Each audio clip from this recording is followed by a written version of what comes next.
basketball up in Huntsville. Jason Thompson bringing the action here with the Saints and Bevill State. The two teams split yesterday. These games are supposed to be played tomorrow, but because of the threat of rain, moved them up a bit.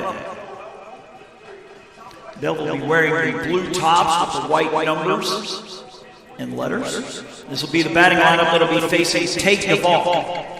Number 5 is Cole Payne, the shortstop. 22, Matt McCaffrey in center. 2 is Maddox McCrory in left field. 13, Tanner Sontag in right. Number 9, Asa Morrison behind the plate. 25, Gavin Chandler's at first. 7 is Gresham Baker at third base. 6 is Jason Dunn Jr. in right. And 4 is Brody Leathers at second. So that lineup, again, Payne, McCaffrey, McCrory, Sontag, Morrison, Chandler, Baker, Dunn Jr., and Leather.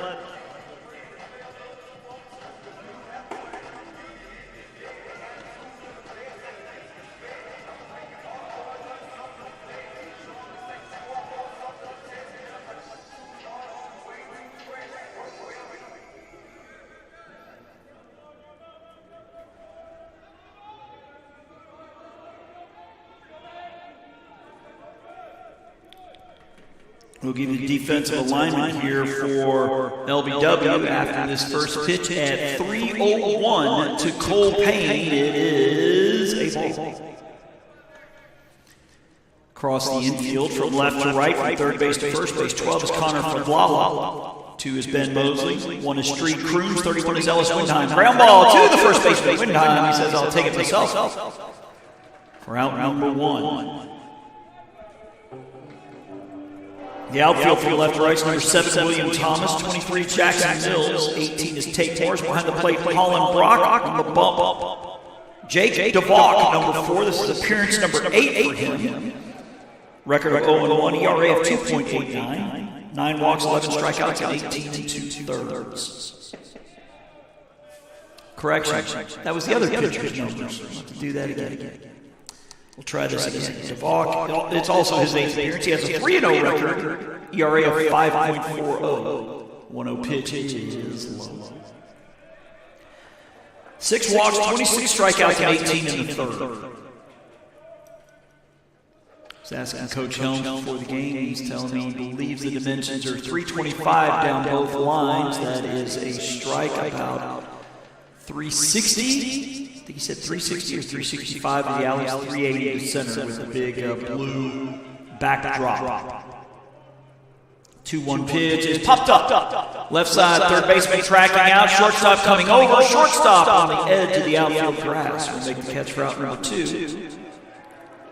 That's Ben Moses. As Maddox McCrory to the plate, batting .352. He leads the Bears in that department. 3 homers, 12 RBIs. Hopefully this doesn't mean that the Lady Saints will be driving up or driving back in this inclement weather. And again, baseball not playing tomorrow. They moved it up to today. They play Saturday at Bevill. That one is low ball 1. As the Lady Bears took 2 from LBW. The first one's going 10 innings, 12-7, and then 12-4 in game 2. The 1-0 pitch is a chop foul. I just noticed there is a ton of foul territory all the way around both sides.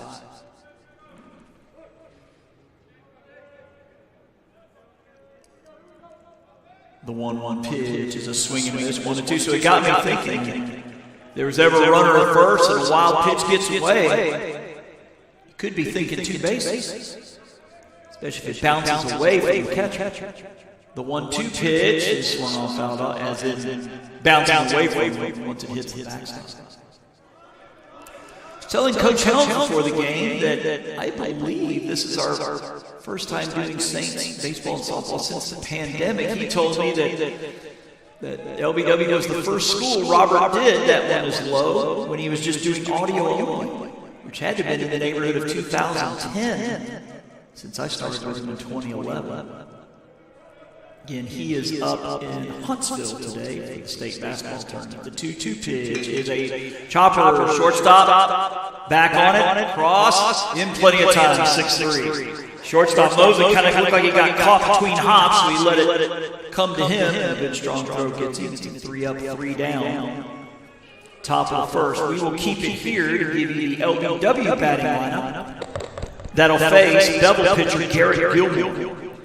Number 1 is Street Crooms at second. 18, Tate Morris, the right fielder. 23 is the center fielder, Jackson Mills. Your cleanup batter is Holland Brock, number 11, the catcher. 31, Ellis Windheim at first. 12, Connor Fabdala at third base. Ty Humphreys is the DH, number 13.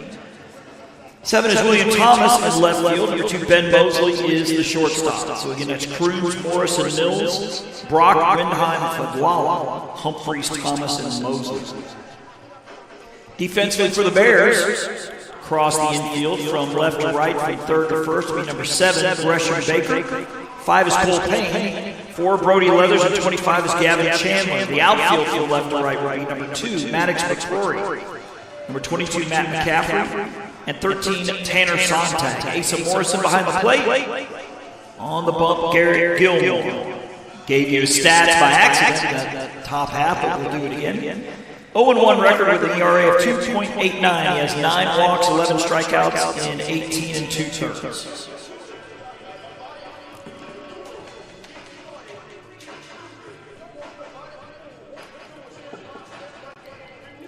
Pull up the ACCC Athletics page, go over who else played yesterday and who else is playing this weekend.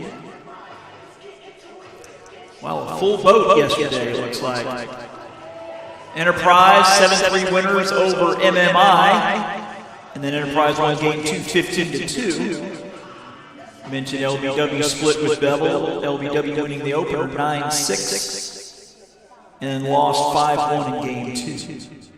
Looks like Bishop State over Wallace Selma 8-5. And then Bishop 7-4 in game 2. Chat Valley 14-2 over Calhoun, and then won game 2, 10-4. We'll give you the rest as we get on here. That is a strike call to Street Crooms, batting .263 with no home runs and 5 RBIs.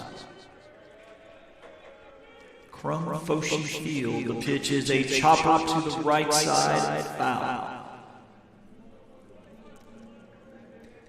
Not sure if you can tell, you can see the Fosh written in that backdrop. I am wondering if that was the original design, or maybe it was written in white letters and they had to take it down because it's what the batters are looking into. The 0-2 to Crooms is up and away for ball 1. Believe I will be here on Thursday. I think it is softball. Not 100% sure. The 1-2 pitch is a chopper to the right side. Second baseman has it up and over for the out. 4-3. Leathers to Chandler. Because I go from there to somewhere in Georgia next Friday and Saturday for the Georgia JUCO State Basketball Tournament. That'll be the semifinals and championship for the men. They do it a little different. 8 teams make the postseason. The top 4 seeds host a game on Tuesday. The highest remaining seed after Tuesday night hosts Friday, Saturday. That is a strike to Tate Morris. 273 on the year. He's got 2 home runs and 6 RBIs. 0-1 pitch with chopper. Third baseman has plenty of time across the diamond for the 5-3. Baker to Chandler for out round 2. Jackson Mills is the center fielder, wears number 23. 333 on the year with a homer and 9 RBIs. Go back to the scoreboard here. Looks like Wallace Dothan, a 10-0 winner in 6 over Reed State. And then Wallace Dothan 8-0 in game 2. Looks like Central Alabama edging Coastal North 3-2.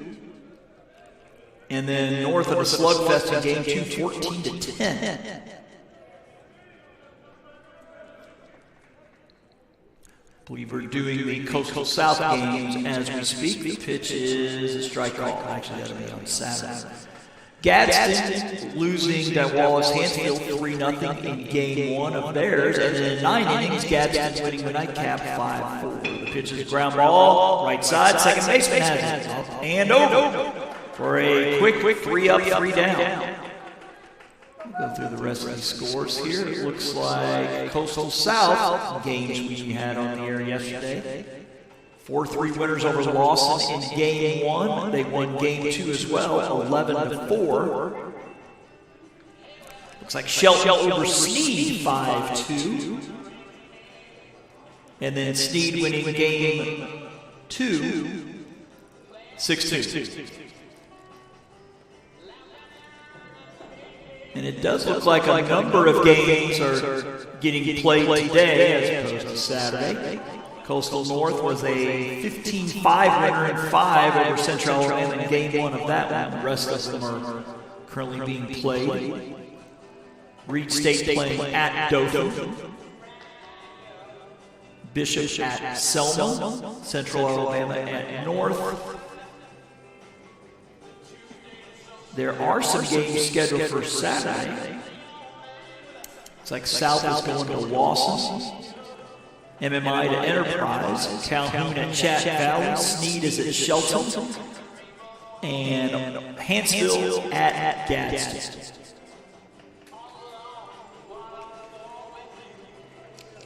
Check those standings while we're here. In Division 2, Enterprise leading the way at 9-1. Central Alabama's 8-3.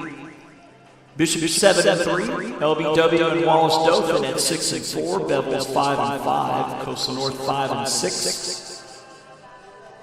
MMI 3-7. Reed State 2-8. Wallace Selma 0-10 in Division 2 play. I believe this is week 3 of conference play for everybody. As Tanner Sontag, the right fielder, batting from the right side. Second on the team with his .340 average, and he hits a high drive to right field. Right fielder going back, still going back, and it is out of here, a home run. Solo shot to that short porch in right field into those tables out there. As Sontag hits home run number 5 of the season. And the Bears strike first here. It's 1-0. I've noticed that every JUCO has the same home run celebration, or close to it. The right-handed hitting Asa Morrison, 300 on the year, 1 homer, 6 RBI. And that one inside for a ball.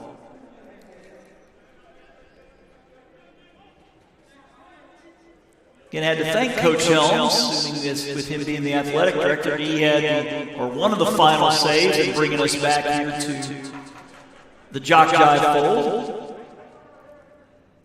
Just by fluke luck yesterday, I met the president of LBW. Thought he was a baseball coach. He's younger than I am. And I'm 52. I was thinking he's somebody about my age or older.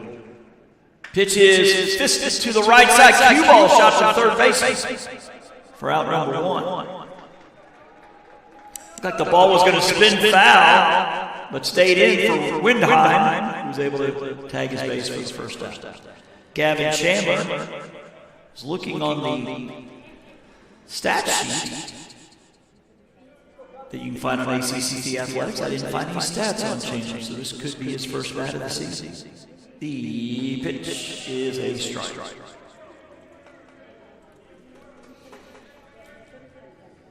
Again, I believe LBW softball will be home on Thursday of next week. Checks the swing, but that's going to be strike 2.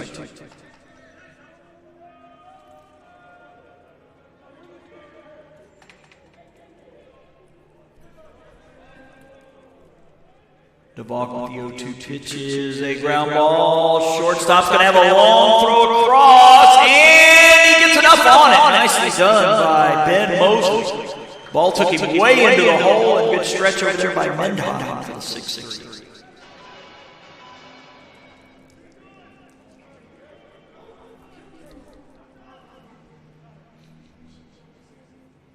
Gresham Baker to play batting .250, no home runs and 3 RBIs.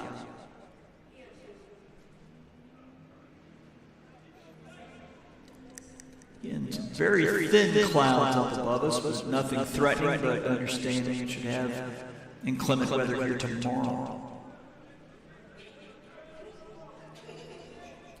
Pitch is low and away, ball one.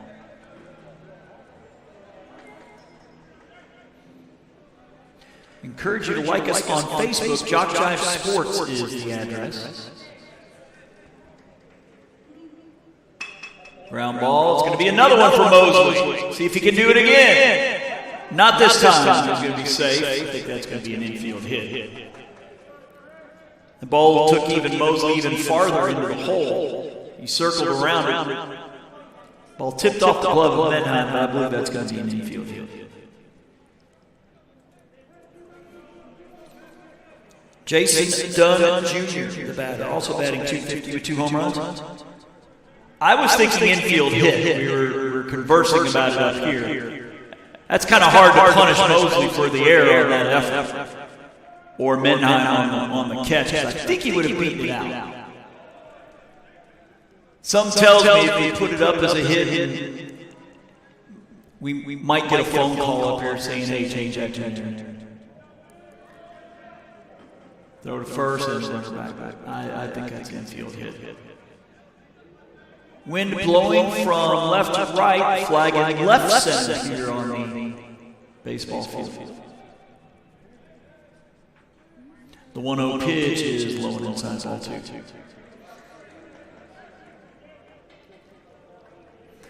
Like I said, it's just an interesting start time, 3 o'clock as opposed to starting any earlier. I don't know how good of an educated theory it is. It is a strike call. I think because that means game 2 will entirely be in darkness.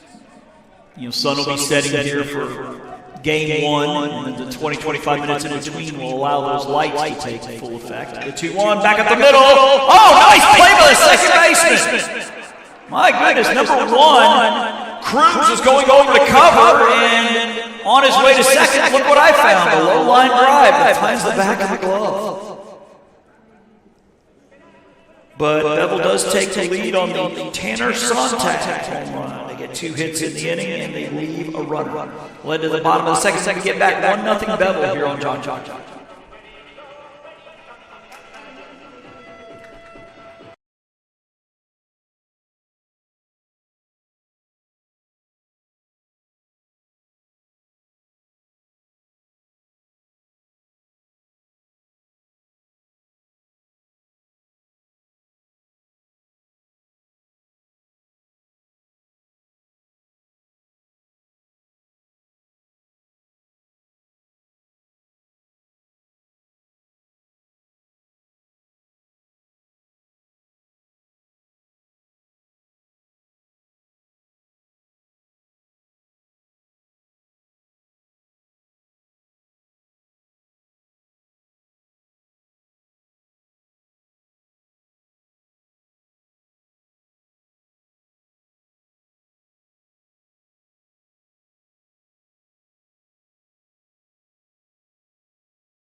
Saints will send up the middle third here in the bottom of the second, and Brock, Windheim, and Fadala. Line shot, that's a base hit, just out of the reach of the third baseman.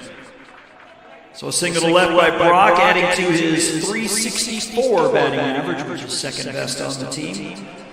Windheim batting .211 will step in. Left-handed batter with 4 RBIs on the year.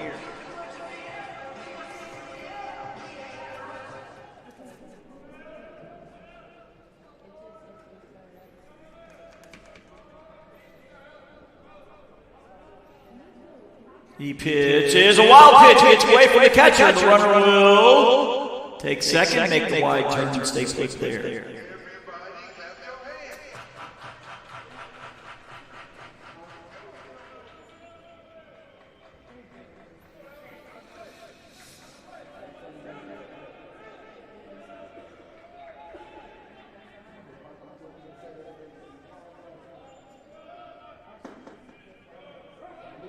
That's a strike call.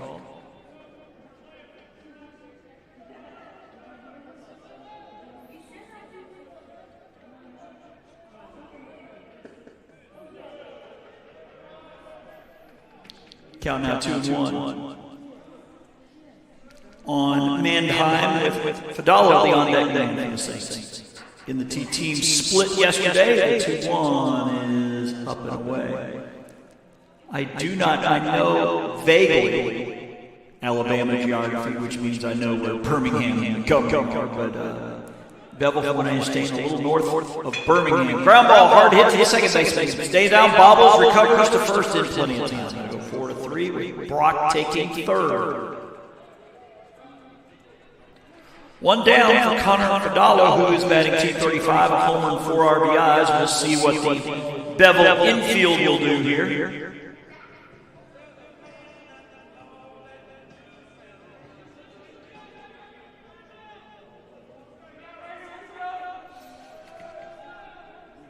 Pitch is a ball inside.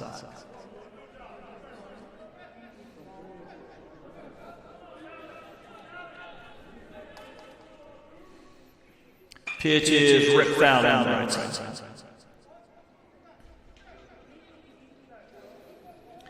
Say we also have coverage going right now with Coastal North Baseball in Central Alabama. North winning the opener 15-5. Wallace Hansville beating Calhoun earlier today in basketball. Ground ball, shortstop, over to first in time for the outlet. They'll get the RBI as Fadalo. That'll be his fifth RBI of the year as Brock scores over tied at 1.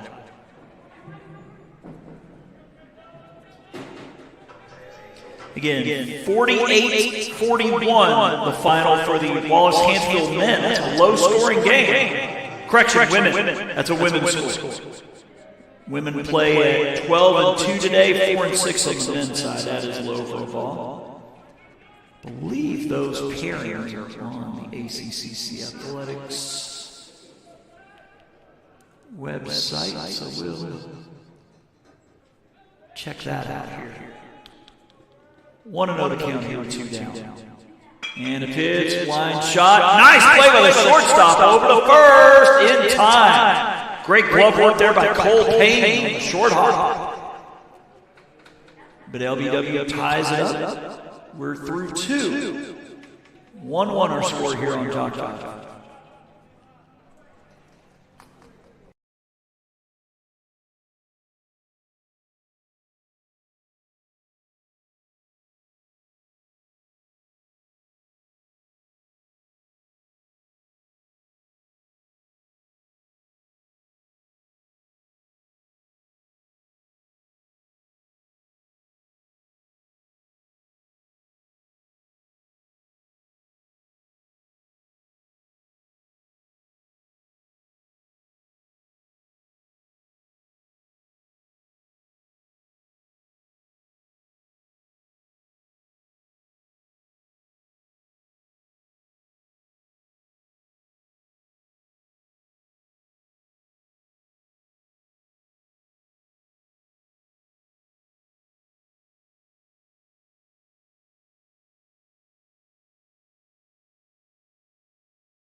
Bevill will send up 9-1-2 here in the top of the third, starting with Brody Leathers, who takes strike 1. Leathers is batting .174, no homers, 3 RBIs. As we mentioned, Roberts in game 2 of a quadruple header today, a semifinal day.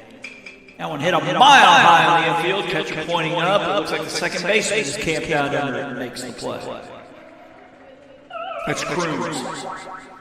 Mentioned earlier that the Wallace State women 48-41 winners over Calhoun, so they're in the title game at 1 tomorrow against the winner of the game going on right now with Lawson and Shelton. At 4 o'clock, Bishop will take on the Southern Union men. At 6 o'clock, Lawson against Wallace State. Again, that's also on JockJive today. The pitch up for ball 1. Men's game will start about 45 minutes at the conclusion of the women's game. I believe Robert's up at Alabama A&M in those games. That one ripped down the line. That is a fair ball. He makes a wide turn at first, and he'll just stop there with a single.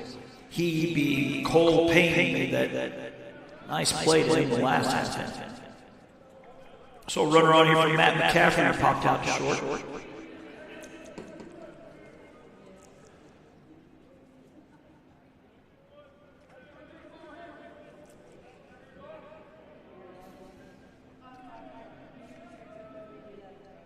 Pitch is outside. Ball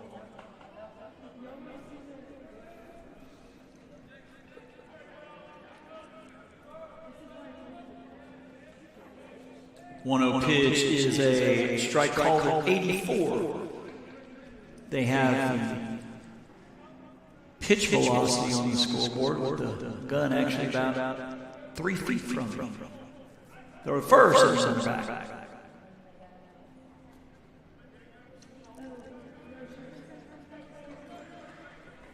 So our schedule will thin out just a little bit after this week. Pitch is low, and it's going to get past the catcher. I am thinking pass ball went through his legs. So Payne at second. Count now 2-1. Of course, JockJive bringing all of the home games for Coastal North, Coastal South, and of course LBW on baseball and softball. You can also follow us on X and Instagram, as well as our YouTube page, which is also streaming right now. The 2-1 pitch, a swing and miss. I believe it was tipped 2-2.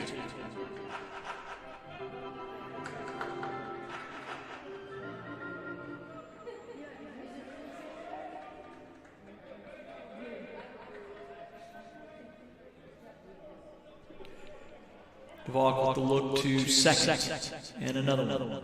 The 2-2 pitch is low and inside. Count is now full. Manage McCrory, the on-deck man for the Bears. Tied 1-1 here in the top of the third, game 1 of our doubleheader. Pitch is hit high to the right side. Right fielder over a few steps to his left, a step or 2 in, makes the catch. And a good strong throw into the infield by Tate Morris. 2 down for Maddox McCrory. Grounded out to short last time.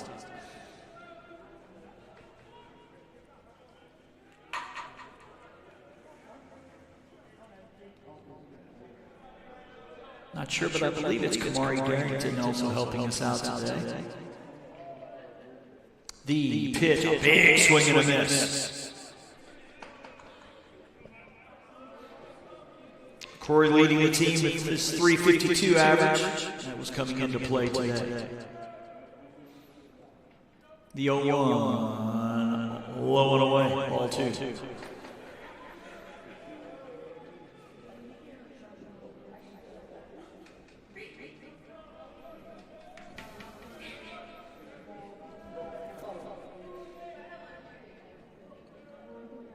The 1-1. Drops in there for strike 2. Correction, I had 2 and 1. It looks like it is 1 and 2. Falk with the look to second. And another one. The 1-2 pitch is a ground ball through the hole. The base hit. They're going to send him around. Left-hander coming up throwing. Now they stop sign on the last minute. Good strong throw from Thomas. On a couple hops with the dollar third. So we got runners in the corners with 2 outs. Tanner Sontag made a homer last time. Will step to the plate.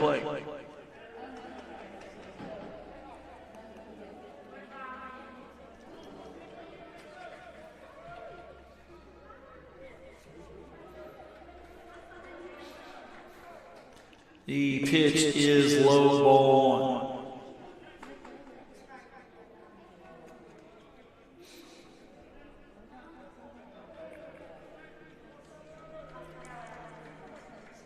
The 1-0, up and in, ball 2.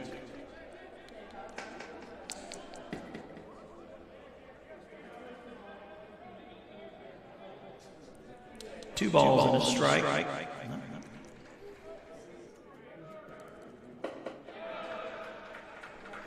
That one a strike.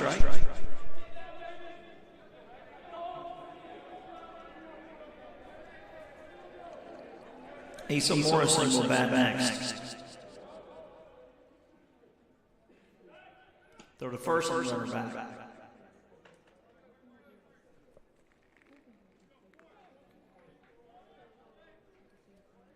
Again, 1 all. Here in the top of the third. DeVos 2-1 is off the plate for ball 3.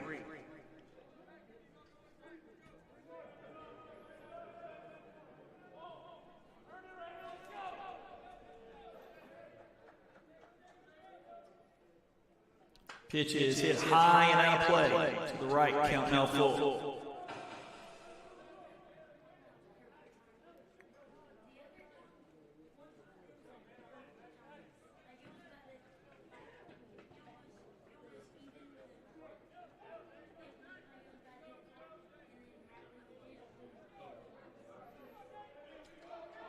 Runners should be off on the pitch. The 3-2 is strike 3 called as the ball gets out of it. So Bevill will leave 2 on 2 base hits. 2.5 innings in the books. We go to the bottom of the third and we get back 1 all here on JockJive.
Back to the action. That is strike 1 call to William Thomas, 250 on the season. He has 1 RBI. That'll be Thomas Mosley. Then back to the top of the Cruz, 8-9-1. That one is a strike at 0-2.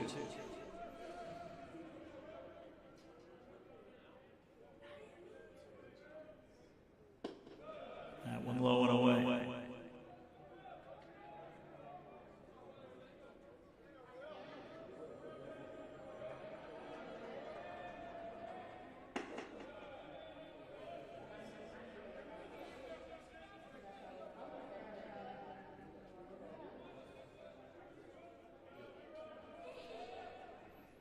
Pitch is swung on and fouled back.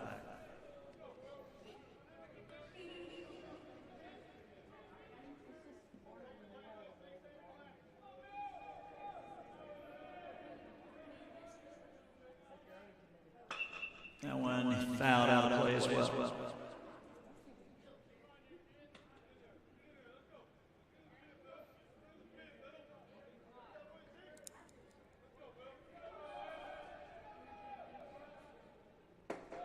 That one is ball 3.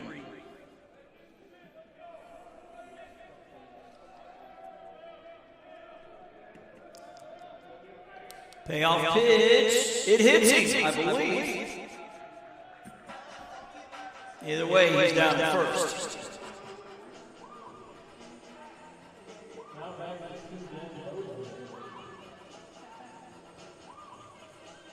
Then Mosley, 175 on the year. No home runs and 5 RBIs.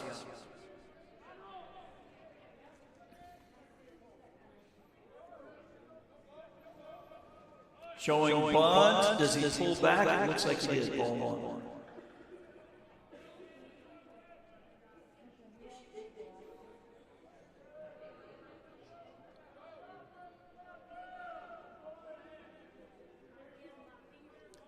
The 1-0 is fouled off as the runner was off on the pitch. Ball and a strike.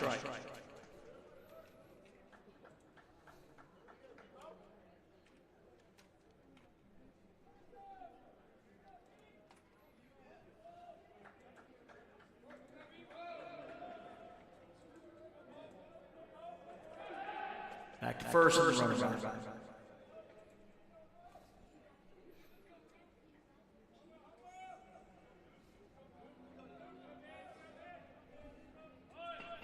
That one is bunted. The pitcher, it deadens it, throws to first, and he throws it wild and knocks the glove off of him. Runner to third. He makes the wide turn, he'll stay there. The ball just stopped dead in the ground. I believe Gilmore was waiting for the ball to bounce more up to him, and it just deadened. He picked it up and threw it right into the baseline. So I guess that's going to be a 2-base E1. The runner's now at second and third. For Street Crooms, who grounded out 4-3. Looks like infield is. Looks like it's in maybe a step. Yeah, the third baseman Baker is about a step or two in from his bag. The pitch is a strike call. 1-2.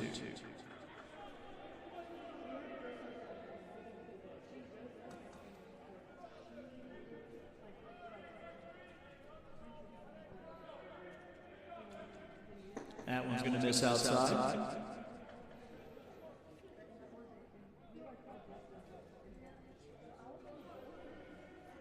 One ball, two strikes.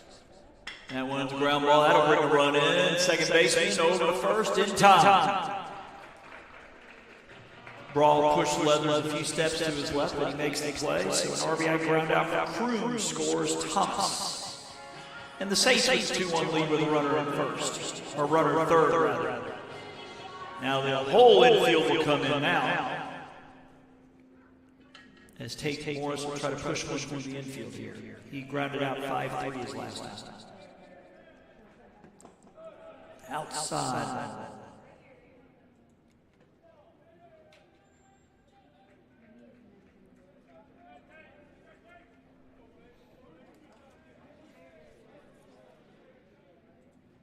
That's a high chopper. Shortstop, his only play is going to be at first.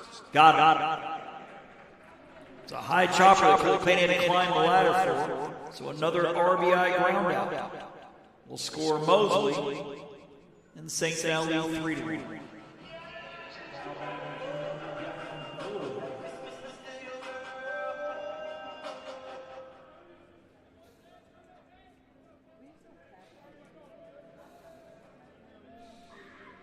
Pitch is off the end of the bat. Diving play by Payne. He comes up throwing, and it's going to pull him off the bat.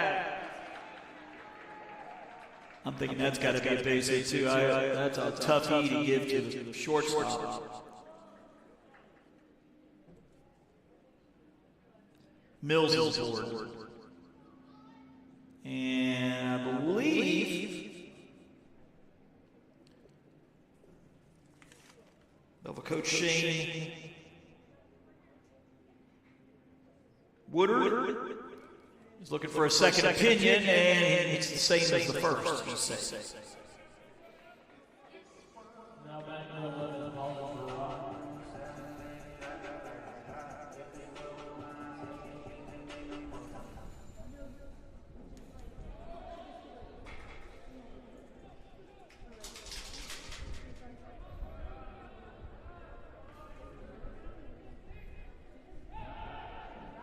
Throw to first. Close play, but he's back.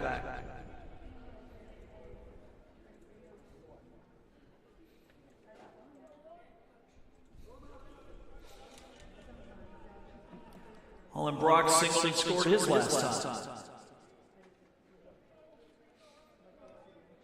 Back to first, and the runner's back.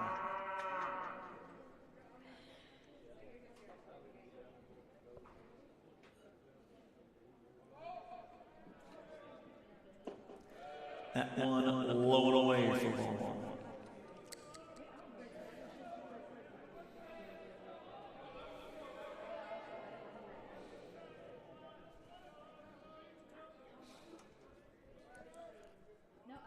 Gilmore back to first again, another close play. He's back.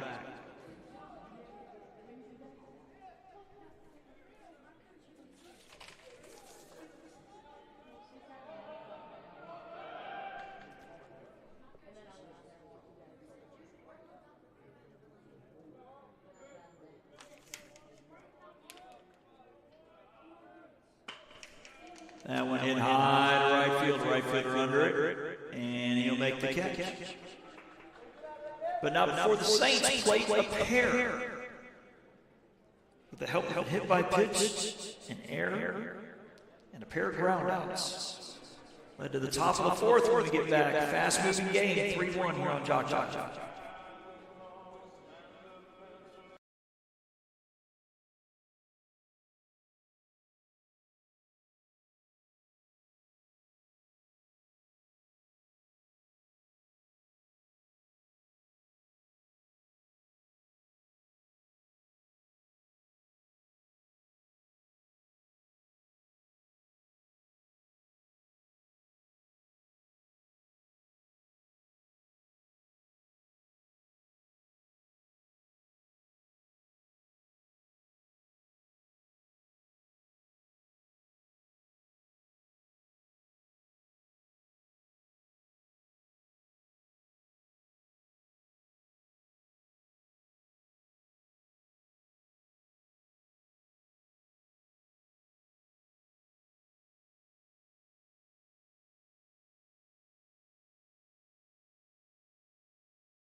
Go to the top of the fourth. It'll be the 5, 6, and 7 spots for Bevill, starting with A.C. Morrison. The pitch is hit high to the left side. Third base under, but shortstop coming over, left fielder charging in.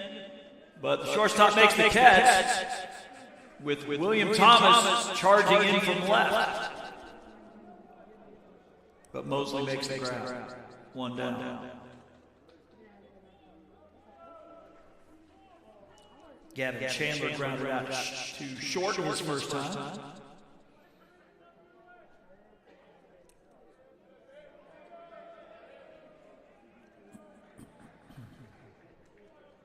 Pitch from DeValk is inside ball one.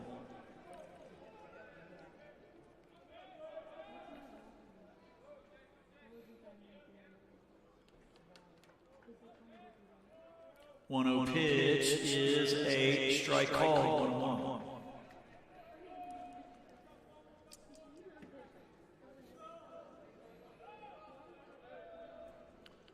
1-1. The 1-1 pitch is low, ball 2.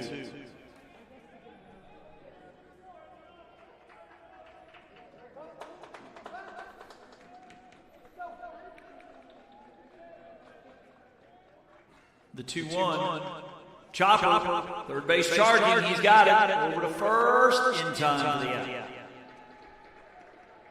There goes 6-3. Fadala, correction. Yeah, Fadala to win high 95. 2 down here in the fourth. Gresham and Baker beat down in Enfield Hills last time.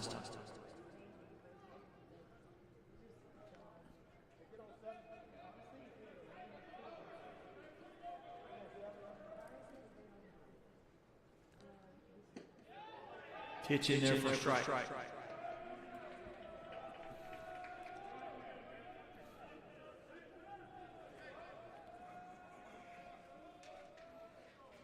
Pitch is low, 1-1.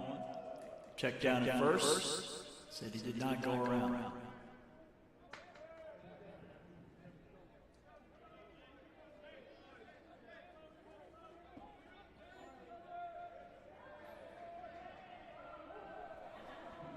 One pitch, up and in, look out. Ball 2.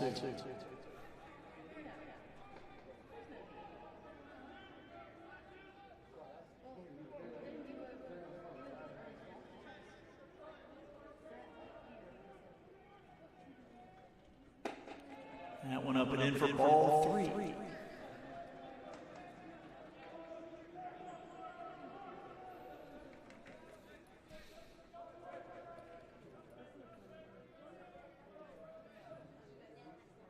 DeVauk with the look in and 3-1 off the plate for ball 4. That's DeVauk's first walk of the ball game. We'll bring up Jason Dunn Jr. lined out in second.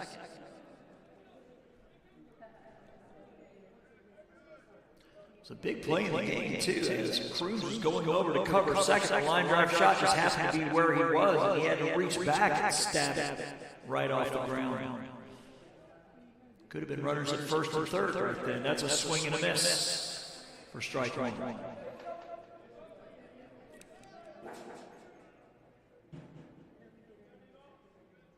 Dunn Jr. going with the high sock look. The 0-1, low and away.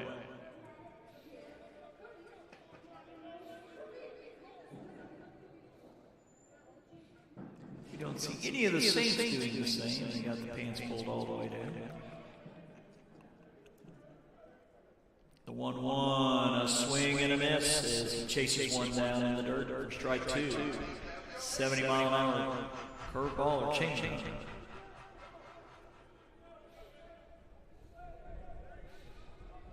If the inning continues, Brody Leathers will bat. The 1-2 from DeVauk is low and away. Nice block by catcher. It's Holland Rock behind the plate. 2 balls, 2 strikes.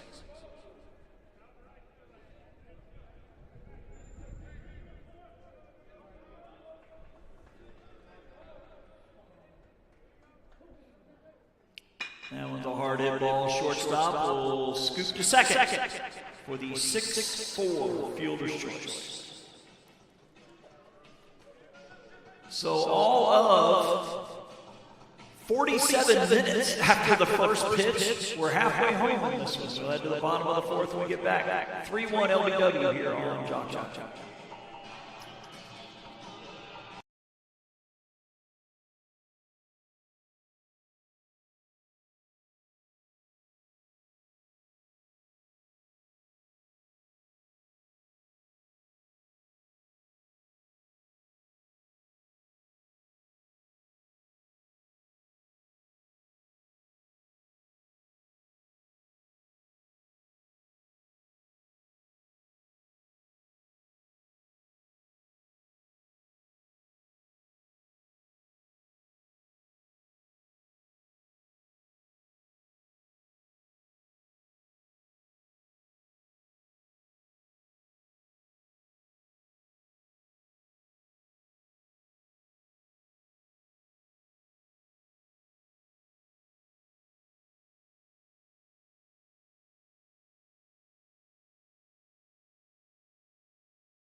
Back here is Ellis Mendenheim, lead off the bottom of the fourth. He takes outside for ball one. Just got an update from Robert, the Shelton State women in the championship game again. That's really no surprise. 72-50 over Lawson State. So it'll be Hanceville and Shelton in the women's final tomorrow. Pop up, second baseman drifting out, but the right fielder coming in to get the play. Sontag, round one. Connor Fradala with a RBI ground out this last time.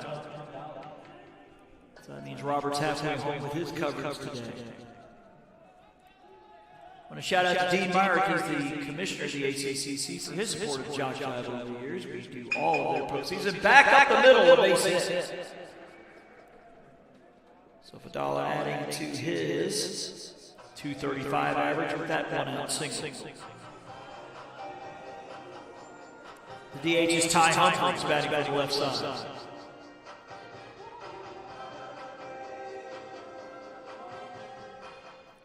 Maybe we'll see in the background there in right center. They have an image of the batter with his name and number on the electronic scoreboard above the scoreboard. That is ball one.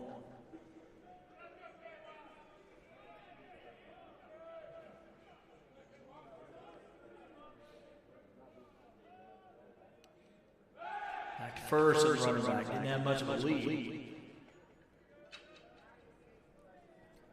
So we'll just keep this between games. We'll just keep the stream going. We'll just turn the headset down and back probably about 25, 30 minutes. That one is hit well to center, but the center fielder right there to make the catch. Hit right on the screws. Did Humphrey, but he lines out to Matt Metcalf for out number two.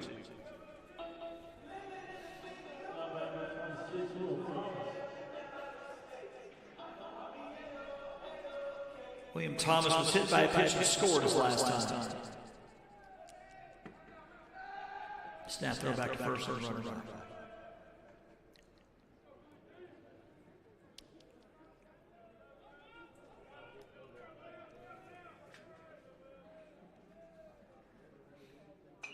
And went fist foul. 0-1.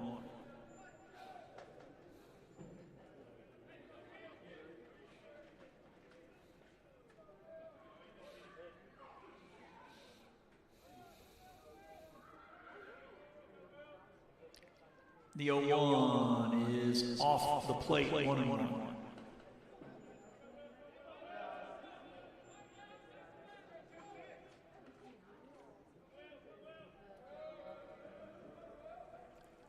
Pitch to Thomas is low and away, 2-1.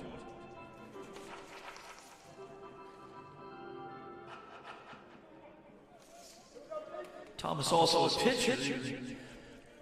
Notice that because of the image on the scoreboard to throw back to first. It's got him delivering the pitch.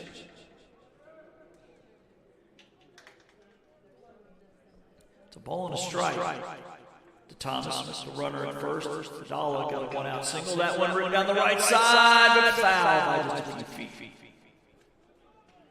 Could have been first or third with 2 outs.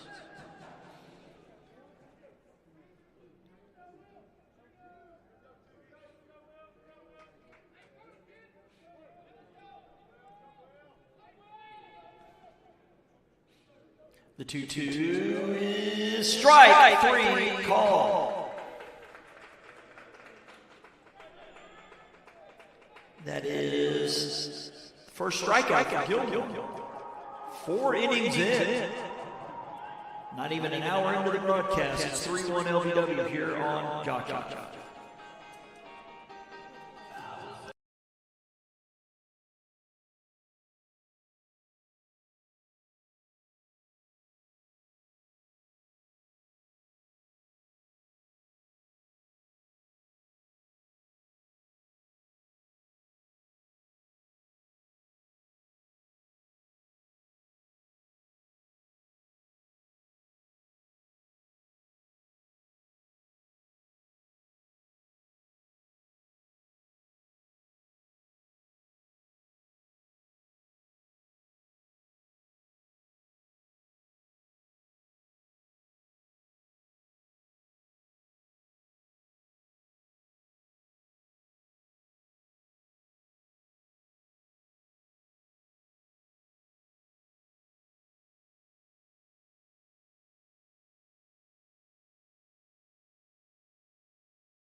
Back here in the top of the fifth.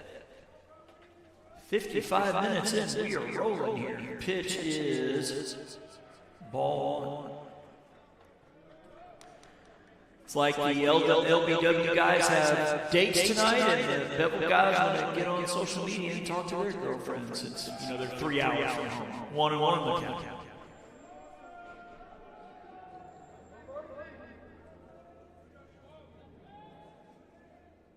The 1-1 from DeValk is back up the middle, and a base hit. DeValk almost got a piece of it as it went flying by him.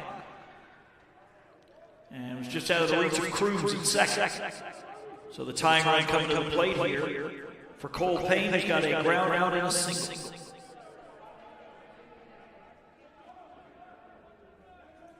See if the Bears have something brewing with this play. They're holding the runner on, so could Payne drag a bunt down his right side? He will hit a grounder off the first baseman's glove, and he can't get to it. Everybody's going to be safe. I don't know. That's why I was saying I was opining out loud and hoping that you would know. Or school.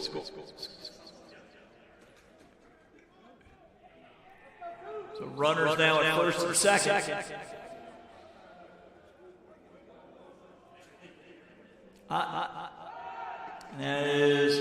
It wasn't hit very hard, so my gut feeling is leaning toward E3, even though it was a tough play. It wasn't hit really hard. But we have runners at first and second.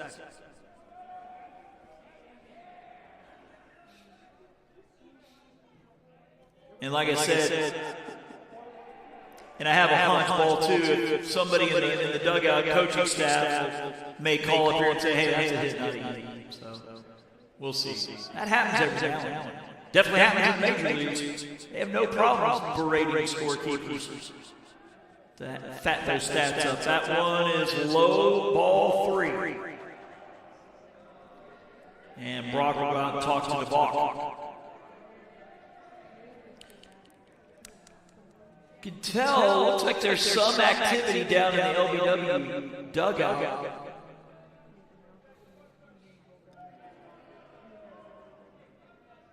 I believe there were some players running around, but from our vantage point, we're blocked by their dugout. Interesting because it's like the Snead bullpen you can see from here. 3-0. Bears threatening. DeValk with the look to second, and the 3-0 pitch squares around the bunt, missing. Pardon me, ball 4. Sneeze got out before I could turn down the mic. Sorry about that, everybody. Breeze picking up just a little. You can see the flag whipping around out there from left to right. So bases loaded here for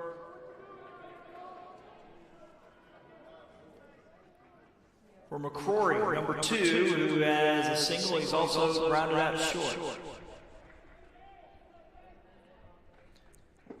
That one low for the ball. Looks like LBW is willing to concede a run if they get a ground ball to second or short right here. And here comes, I believe, Steve Jones making a slow walk out to the mound.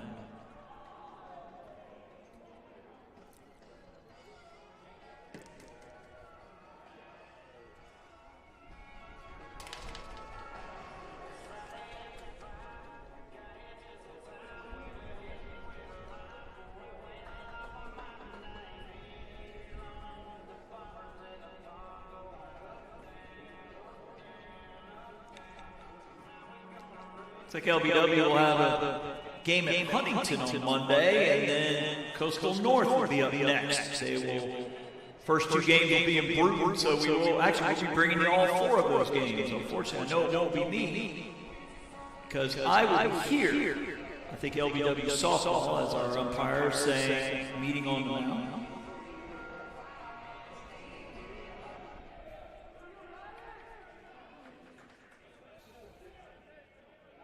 Softball next week with a 4-game set with Coastal North, with the first 2 here.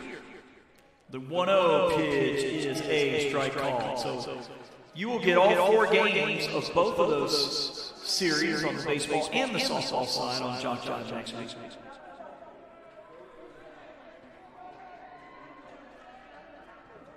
1-1-2 McCrory is a big swing in this. He's trying to make it 5-3 with that swing.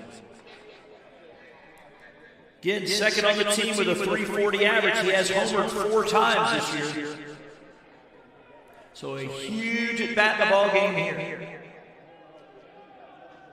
The 1-2 pitch is a rip. And under the glove of the shortstop in the center for a hit. One will score. They put the brakes on the runner at third. So McCrory with the RBI single. Strong throw for Mills. Keeps it a 3-2 game. 4 in a row have reached. It is Tanner Sontag, who, by the way, has homered today.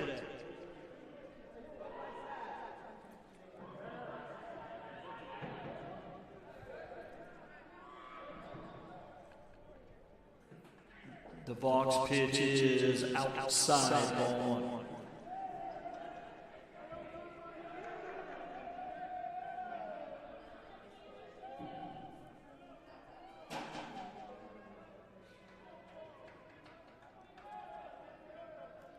One-0 pitch is fisted. Nice play by the third baseman. He's going to come home with it and got it. What a play by the third baseman, Fadal. Diving, getting up, throwing it to the catcher who stays on the bag. The fielder's choice will go 5-2. As Payne forced out at the plate. That is a big out in the ball game.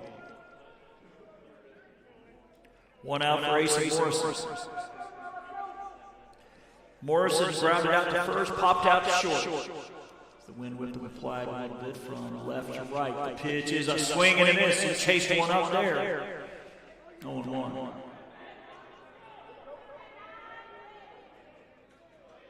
So it'll be LBW and Coastal North next week on both the baseball and the softball side, like it was with Bevill this week. The 0-1 pitch, swing and a miss, strike 2. As Morrison chasing that ball. Gavin Chandler will bat if there's no double play here.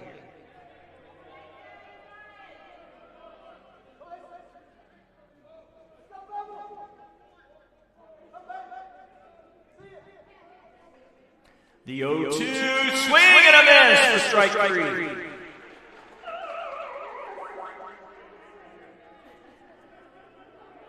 The old, I believe that's the Pac-Man sound effect.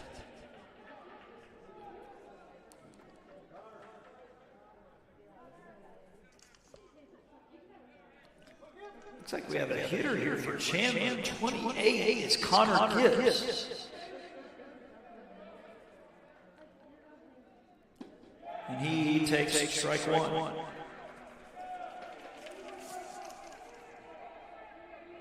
Gibbs batting 204 on the year with 4 RBIs. The 0-1 off the plate. Ball tag success on that pitch off the plate.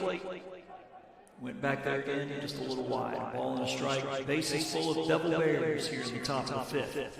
1-1. And he tries to check his swing, but he fouls it off. He's like, I can't believe that. He being Connor Gibbs. If the inning continues, Gresham Baker be on deck man.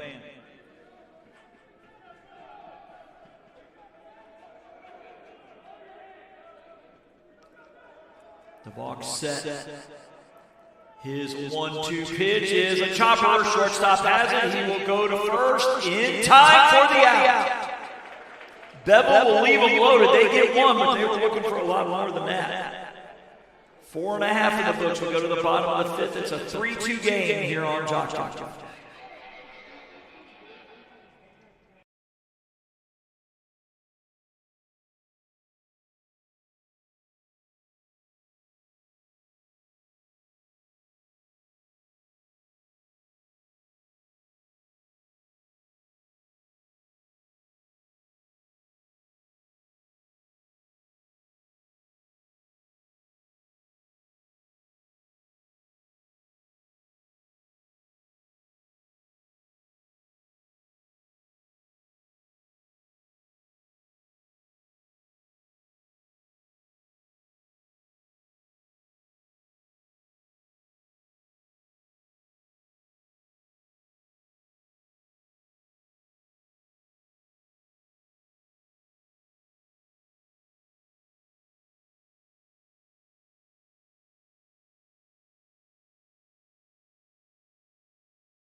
You head to the bottom of the fifth.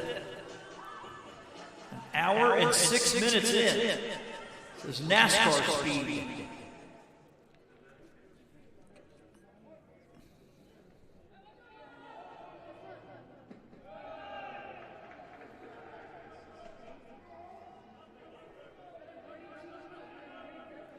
Ben Mosley will lead it off. It's 9-1 and 2 for the Saints. That one outside, ball 2. Mosley reaching on an error and scoring his last time. The 2-0 is a strike call. Ben Mosley from Fairhope. The 2-1 is a strike.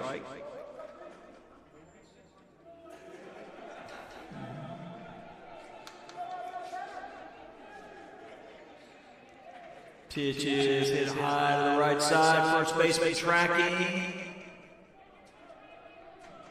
and falls foul.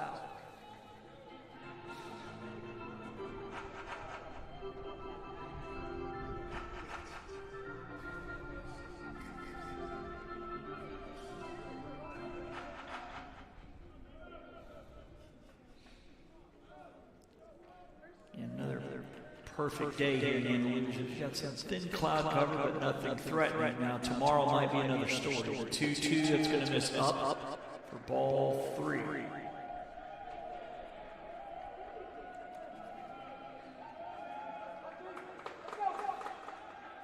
Payoff pitch. Chopper, shortstop, a long run. He'll get there, throw to first in time. Wow, good glove work there. Cole Payne again. Need to find a different place to hit it. Says it's 72 right now in Andalusia.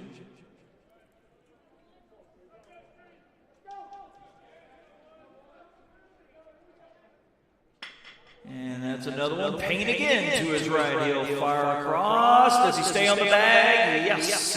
6-3 for out number 2. You have to Tate Morris, who hit an RBI ground out his last time. So, yeah. Chance of rain throughout the night is anywhere from 40 to 70% tomorrow. It'll slack off during the day to about 15 or 20. But I guess the question is how well this field takes rain. This is going to be the third baseman this time. First, a quick 3 up, 3 down, bottom of the 5th. 5 innings in the books. We head to the top of the 6th. 3-2 here on JockJive.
Bevill will send up the bottom third of its lineup here in the top of the 6th in Baker, Dunn Jr., and Leathers. Saints up 3-2. The pitch is inside.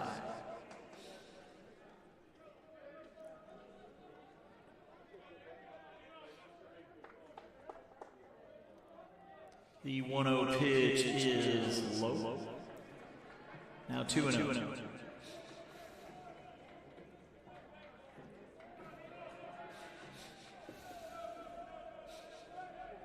DeVos 2-0, up and in. Look out, they get it? Yes.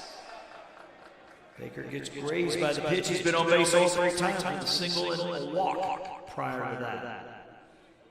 Jason Dunn Jr. with a line out and reaching on the fielder's choice.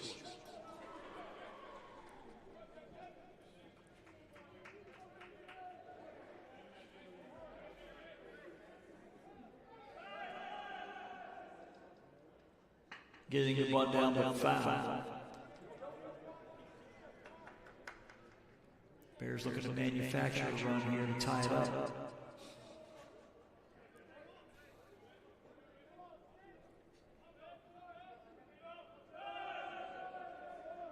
Back to first and runner back.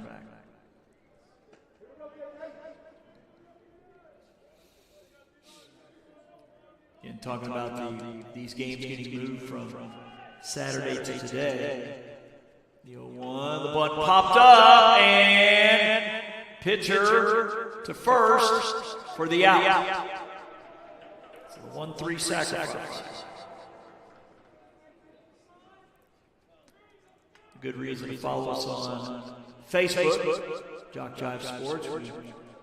Obviously, we list all our games earlier in the week that we're doing. We also put our final scores up there. And if there's any changes due to the weather, you can find out there as well. JockJive also on X and Instagram. Brody Leathers singled his last time.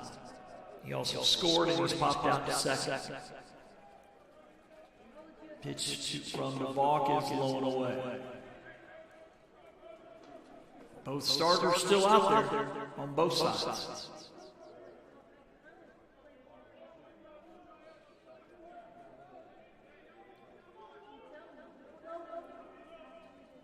The 1-0 pitch is off the end of the bat, fouled off 1-1.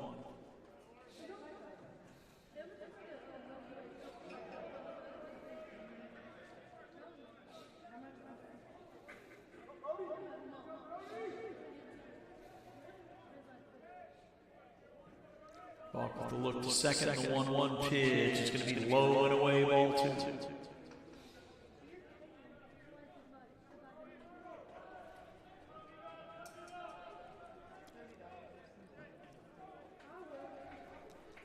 Cole Payne will bat for the 4th time next. The 2-1 is a chopper. Third baseman has it, looks him back, throw across, in time. He's going to try to get to third, back to third, he's safe. As Payne tries to decode the save. Oh, pass. But not binding, so it'll be a ground out for out number 2.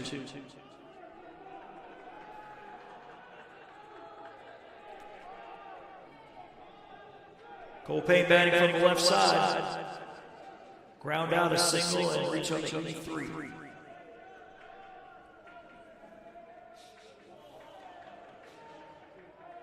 And the pitch is upstairs, ball 1.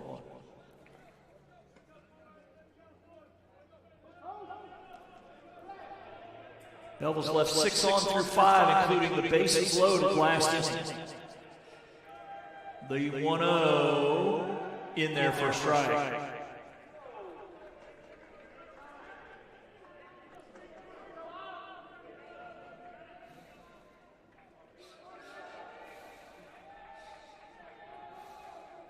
The 1-1 is low and inside, ball 2.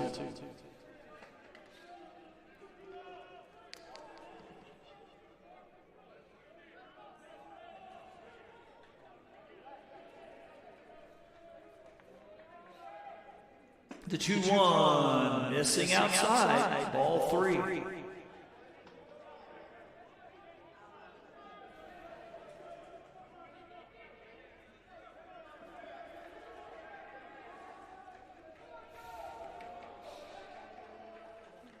The 3-1, ground ball, second baseman, oh, he gets away from him, and we're tied up. It's an E4 as Cruz kind of lost his footing as he was scooting toward his left. That'll bring in Baker, who is hit by a pitch. We're tied at 3. Matt McCaffrey will play.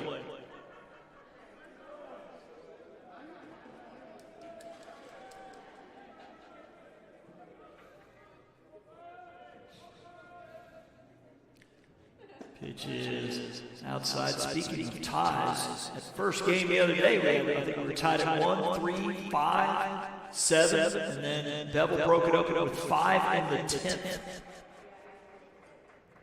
1-0 pitch is low.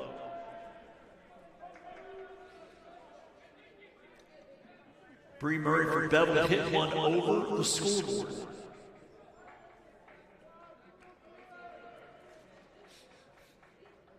.20 pitch is in there for a strike. I remember saying at the bottom of the 7th that Savannah Clemens had homered all year, and like 10 seconds later hit one over the pole down the left side.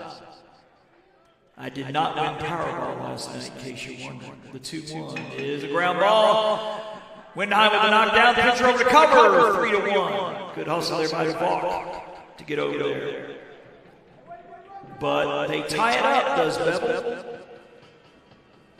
with the help of a hit by pitch and an error. Into the bottom of the 6th to get back 3-all here on JockJive.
Back here in the bottom of the 6th, it'll be the 3, 4, 5 spots for the Saints, starting with Jackson Mills, who takes strike 1.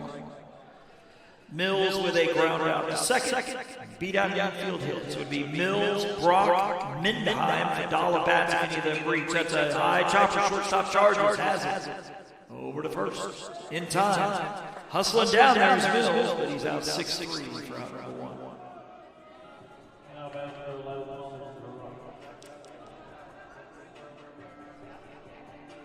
Brock singling, scoring on a scoring a run on a ground out in the second. He's also flown out to the right. He pitched, chopper up the middle, and a base hit. That's that seeing eye single as Brock singles for the second time. Go ahead, run on for Ellis Mindheim, who's 0-2. Mindheim ground around to second, and the second flew out to right in the 4th. Still Gilmore on the bump for Bevill. It is ripped down the right side, foul.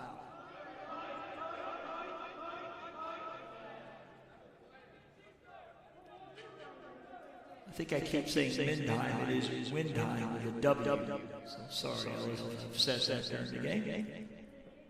The pitch is outside, 1-1. And time is called.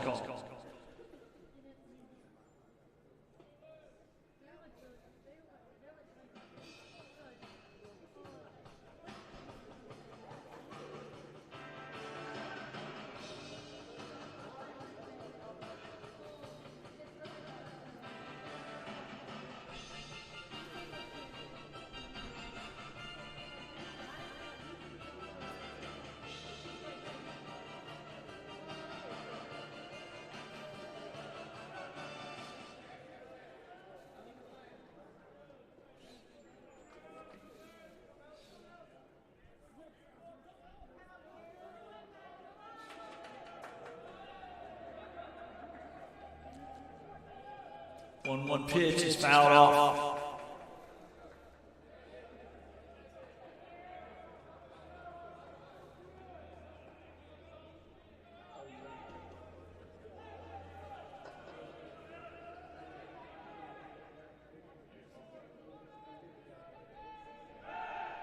Back to first.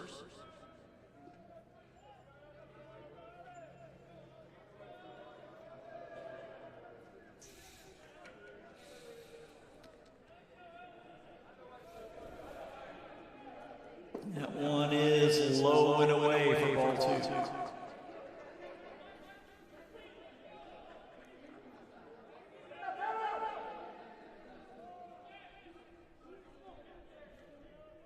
The 2-2 is low and it gets away from the catcher. Runner's going to take second and stay there. A wild pitch.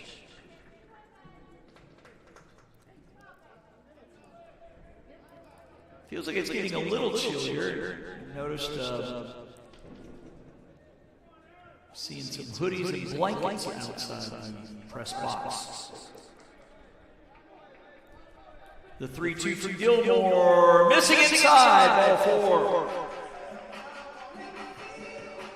And the Saints with 2 on. Bring Connor Fadala, who's got an RBI ground out and a single.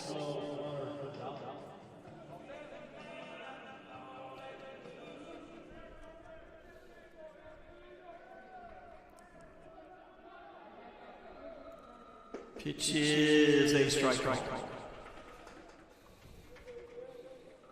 Ty Humphries will bat it. There's no inning double play right here. Gilmore with the look second, and the pitch is ripped into left field. Base hit. They will hold the runner at third. So the base is full. So Fadala now 2 for 3. Ty Humphries to the plate. He's 0 for 2.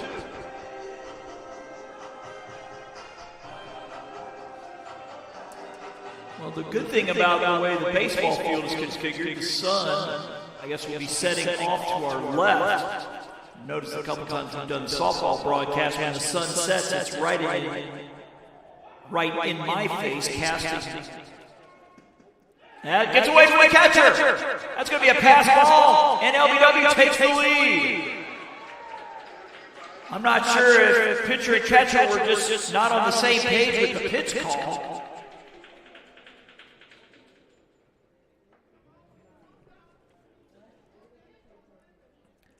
And I think we're going to have a runner going to second for Fadala. Saints back on top here. It's 4-3.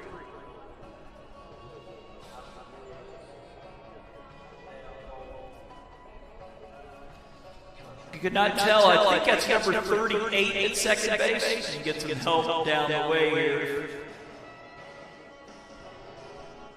38 or 39. They went into run.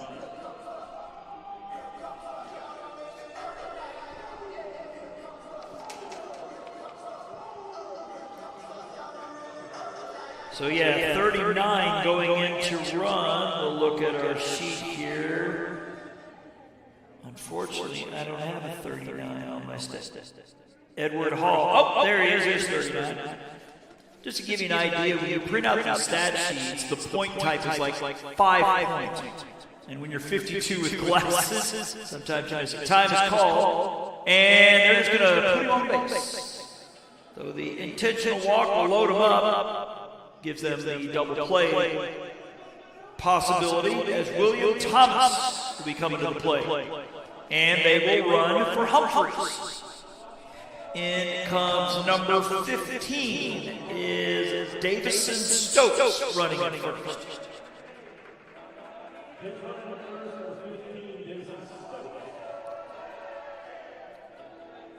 Corner infielders in hopes of turning 2, starting it at home plate. Pitch to Thomas is popped up, but out of play.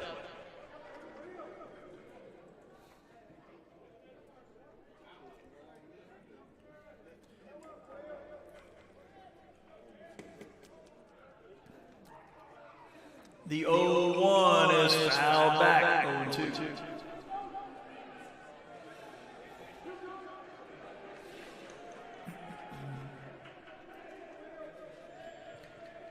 Bears hoping that Gilmore can get him out of it. And the 0-2, does it hit it? Or is it a wild pitch or a foul ball? I don't think we got a signal from anybody. It must have been a foul ball. Even though nobody reacted. Coach down at third not reacting also. It must have been a foul ball maybe off the end of the bat. It's the only thing it could have been. Otherwise a run would have been scored right there. The 1-2 to Thomas. Ground ball, second baseman has it. He will go to short, to first. Not in time. They get another run. So the fielder's choice goes 4-6. They do not get the second part of the double play. As Thomas driving in Windheim to make it 5-3. Big run right there. So we have runners at the corners now with 2 outs. Then Mosley reaching on air and scoring. He's also grounded out. And that one fouled back. I mean, it's interesting because Gilmore really, he gave up the single up the middle. Then the hit to left, which is probably the hardest hit ball of the inning. The 0-1 fouled off. Because I was thinking out loud, you know, they're still staying with Gilmore. And I guess for Coach Woodward, I guess his thought process is he's not getting hit all that hard. The 0-2 pitch is popped up. The runner was off on the pitch.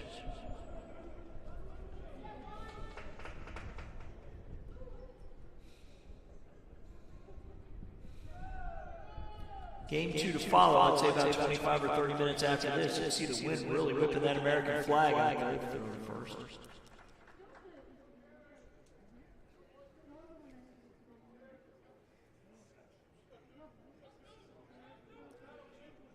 And a swing and a miss for strike 3. But the Saints get a pair, a couple big insurance runs on 2 hits, and they leave 2. They're 3 outs away from a win here in Game 1. We'll have the top of the 7th and get back here on JockJive.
Looks like number 36, Cody Walsh, is going to be called on to try to get the save here for DeVaugh, who went 6.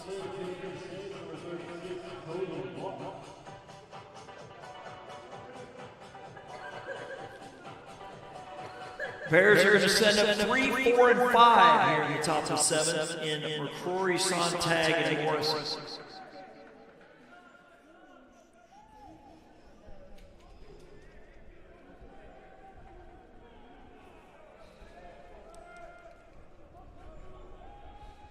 Pitch from Walsh is low at 86.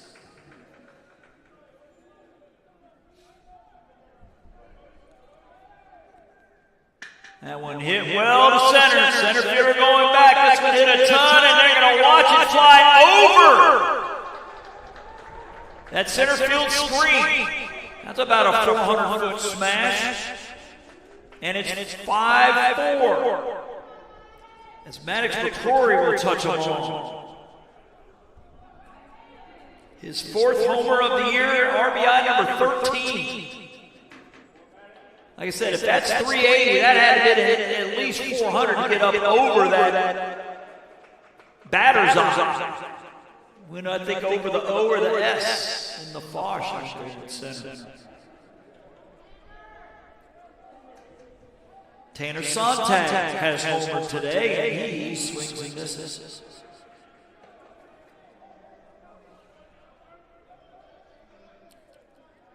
Sontag struck out looking on the 3rd, hit into a fielder's choice in the 5th, and he takes strike 2.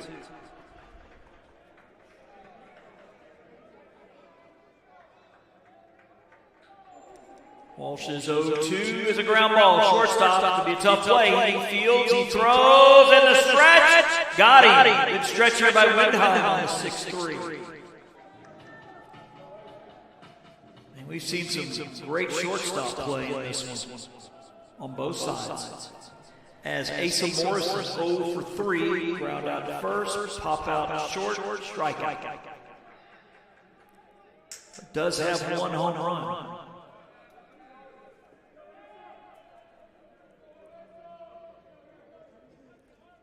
Pitch is a ball outside.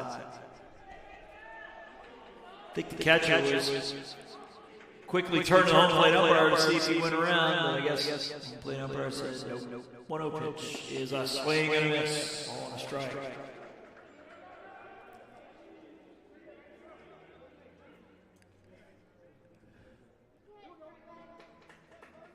Coach Gooder will have a chat. So Gibbs, the on-deck man.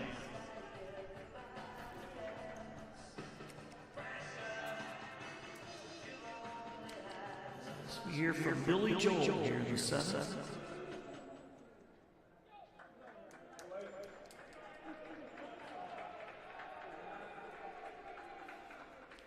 The 1-1 pitch, swing and a miss. Chased one low and away.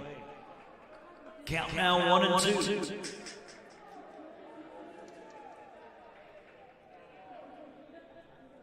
The 1-2 pitch, swung on and missed. Chase another one low and away for strike 3. So Walsh, after giving up the home run, is out away from the save. The Saints are out away from the win. As Connor Gibbs walks in, he was hit by a pitch that scored his last time.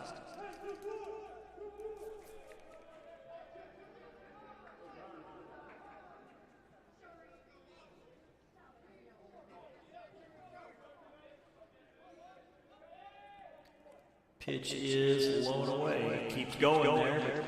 Gibbs lays off of that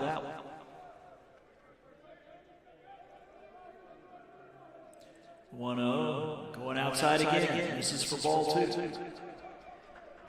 Gresham Baker, who's been on base 3 times, hoping to bat, but needs his teammate to extend it.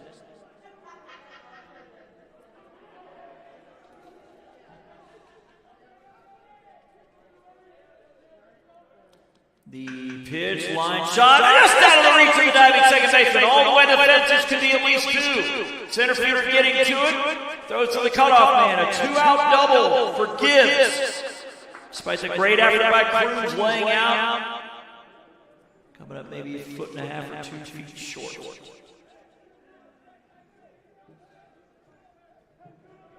And I think we're going to see a runner for Gibbs. See number 14, Landon Fike, going in to run.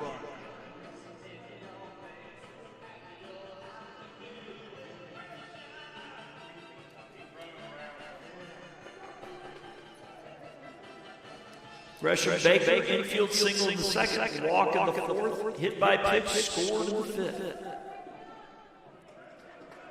is not home run of the year and has driven in 3. Pitches a swing and a miss. Game 2 can have a lot to live up to the way this one's playing out. Walsh with a look to second. And the 0-1 pitch is low. Nice job blocking by the catcher. Brock.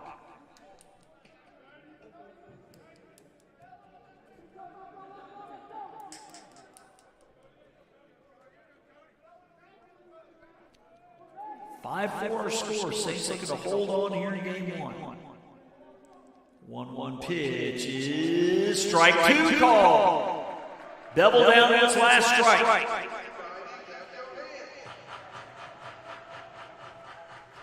Maybe a 2-3 step lead for Fike over at second. The 1-2 pitch is, does he go around? He does! For strike 3! Home plate umpire made the call himself. So Bevill finishes the game leaving 8 runners on, as the Saints hold on to win game 1 5-4. So again, we'll just turn the headset down. We'll be back here in about 25-30 minutes here on JockJive.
Just doing mic check. 1, 2, check, check.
Yeah, we're not messing around here, folks. We're getting right into start of game 2. To the point that I haven't changed my scoreboard yet. Stand by, everyone.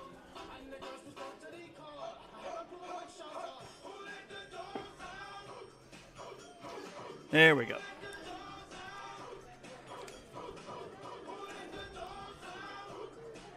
So it looks like Cooper Rogers, the lefty, will be pitching here for LBW in game 2. His 7th appearance. He's got a record of 2-1, ERA of 3.05. Six walks, 17 strikeouts in 20 2/3.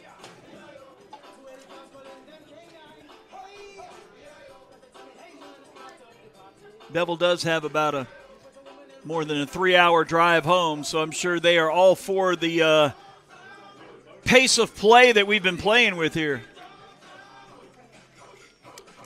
I mean, our first pitch was, I think, one after or one before. Hold on, let me go back and look. Yeah, 3:01. Here we are 2 hours, 5 minutes later, and we're starting game 2.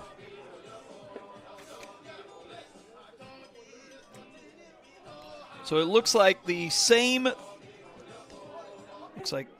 four will lead off in Payne, McCaffrey, McCrory, and Sontag for Bevill.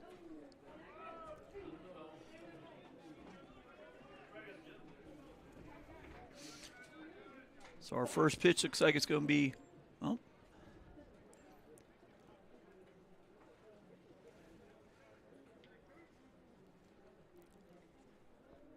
yeah, it looks like we have a fence open. No? That must be, yeah, there we go. Got to close the gates down there.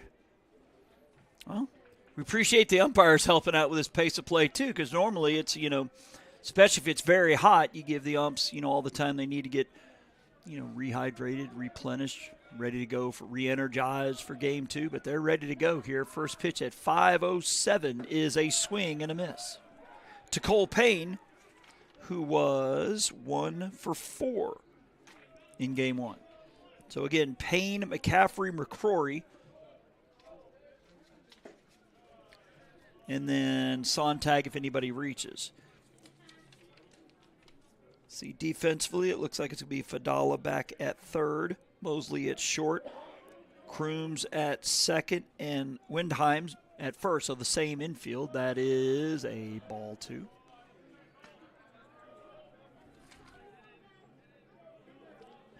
Outfield looks the same too. Thomas, Mills, Morris. The pitch is strike 2 called. And Brock behind the plate. Only difference, obviously, is on the mound. 2-2 pitch is outside, ball 3. Temperature obviously dropping just a little bit. Flag fluttering from left to right.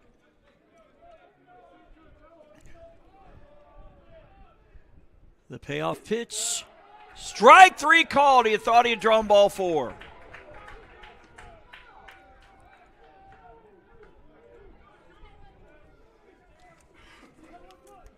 As Matt McCaffrey, number 22, coming to the plate. He, in game 1, was 0 for 3 with a walk.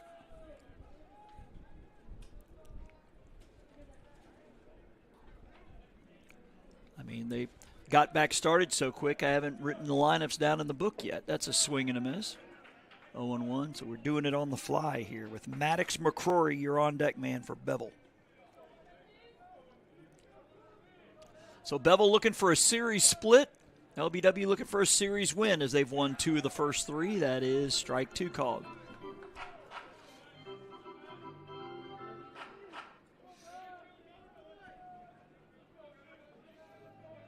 The 0-2 is up as the catcher was ready to throw it around. He's out of his stance, ready to fire one to third, but home plate says nope. 1 ball, 2 strikes. Lefty-lefty matchup here, and the pitch, that one's going to miss outside, ball 2.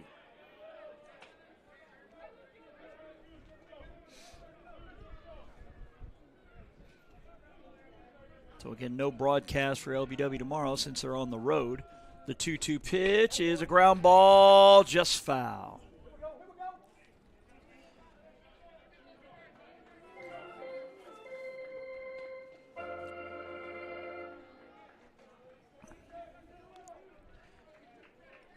Just a sound effect. We do not have an organ up here.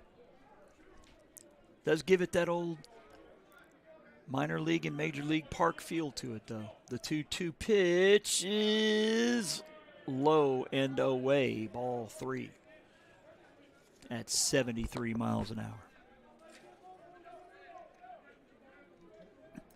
Looks like the lights are on, haven't taken effect yet. The 3-2 pitch, that one hit well down the right side. Right fielder on the run and makes the catch just in foul, or in just in fair territory rather. Morris, probably no more than 2 or 3 feet from the line, running that one down for out number 2. Maddox McCrory stepping in. He was 3 for 4, including a solo homer to straightaway center in game 1. The pitch, a swing and a miss, 0-1.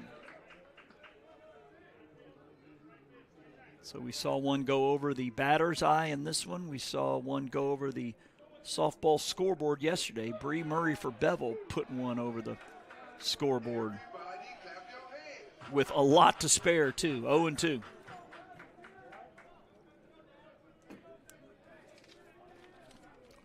The 0-2 from Rogers is going to miss outside, ball 1.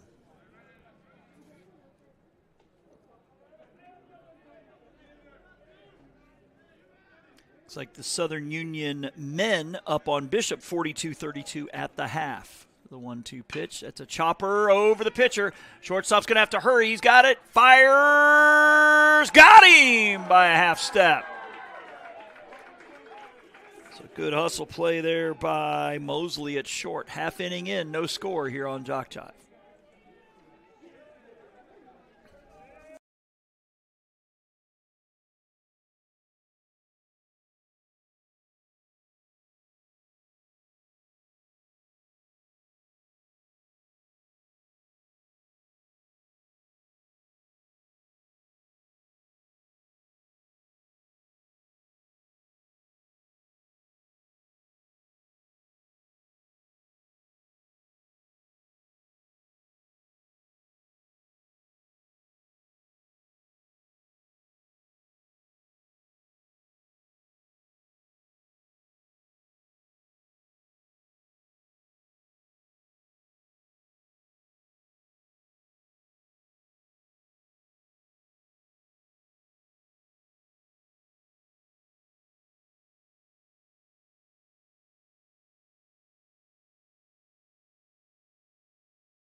Saints running out the exact same batting lineup here for game 2.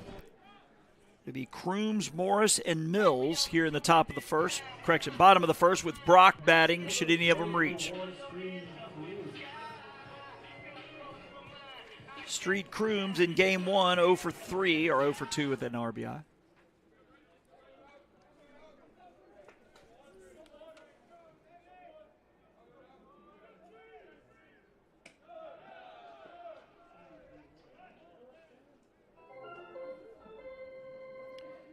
Brady Laminack, the pitcher for Bevill. He's a righty. And behind 1-0 here to Crooms, now 2-0.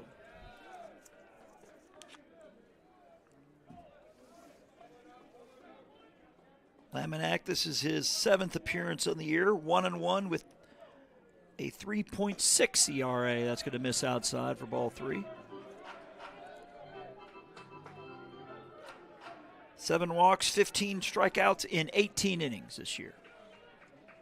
And the 3-0 to Crooms, taking all the way, hits the outside corner, strike 1. Street from Spanish Fort, that makes him a Toro, I believe. Pitch, missing outside, ball 4. Tate Morris coming to the plate. Coming up to some 80s music. That's what we're talking about. 0 for 3 with an RBI.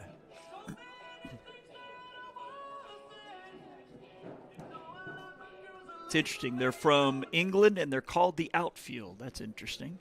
From Peachtree City, Georgia, is Tate Morris. Throwback.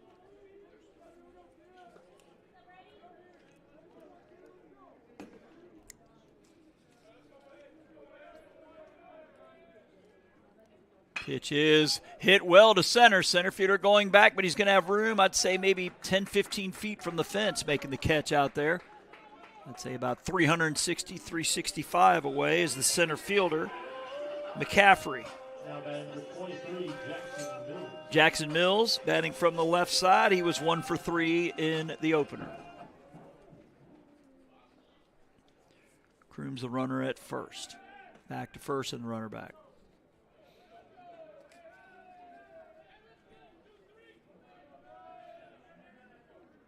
Jackson Mills from Auburn. The pitch popped up. Shortstop under it, calling everybody off. Couple steps to his left, makes the catch. For out number 2. Coming to the plate, number 11, Holland Brock. Holland Brock coming to the plate, number 11. I believe a Fairhope Pirate.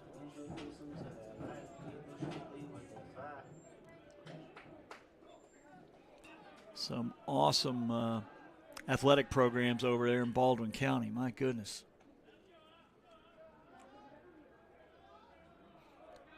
Orange Beach, I believe, the defending national champions in softball. The pitch is a ball, and they're one of the newer high schools over that way. I remember I moved down here 40 years ago. I think Baldwin County had like 5 schools. They have more than twice that now, with Spanish Fort, Gulf Shores, Orange Beach, St. Michael's.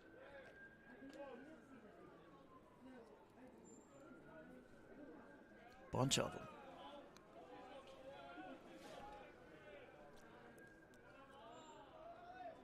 The 1-0 to Brock. The runner is off. Back up the middle. Just out of the reach of the second baseman. Runner's going to go first to third. Just out of the reach of the diving Brody Leathers, who is over there trying to cover.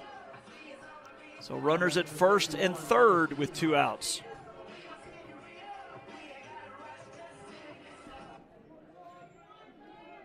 It's like South Georgia Tech up 41-29 at the half, so we got some South Georgia Tech basketball going today as well. That one is a strike call.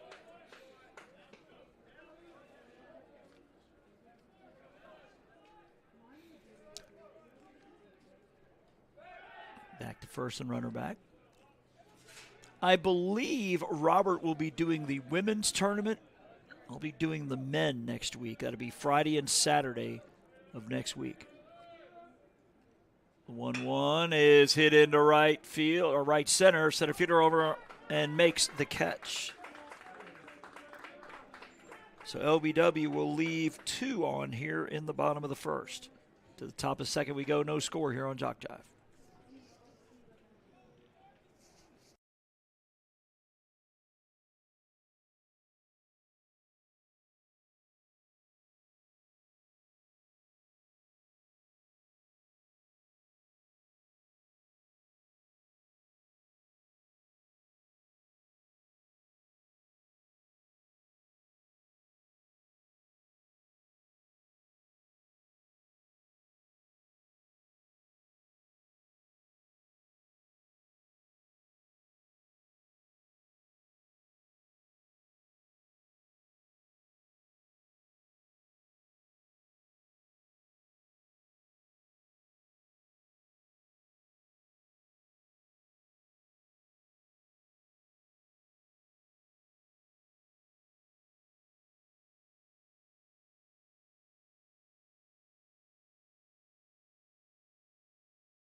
That one hit well to right center. Center fielder on the run. He's not going to get there. It hits about a third of the way up the wall. He may have a play at second. Nope, he's safe with a double.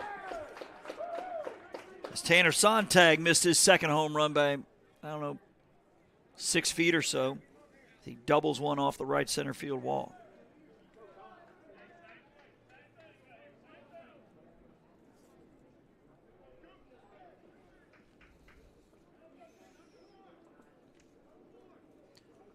Connor Gibbs to the plate. Went 1 for 2 with a double as he went into pinch hit for Chandler in game 1. That one is a strike call.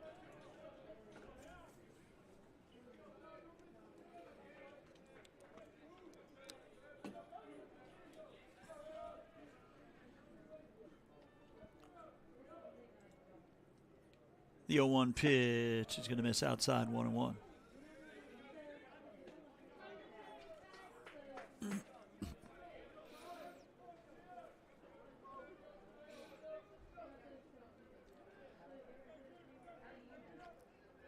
Rogers coming set. The look to second. The 1-1 off the end of the bat. Second baseman there. Throw over in plenty of time for 3, but the runner to third. Gresham Baker, the third baseman, coming to the plate. He was 1 for 2, hit by pitch, scored a run, and walked.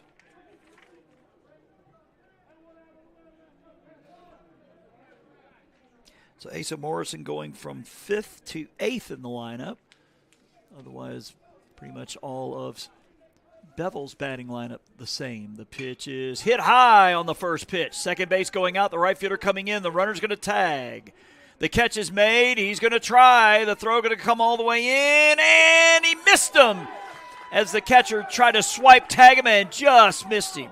I mean by inches. The sac fly makes it 1-0.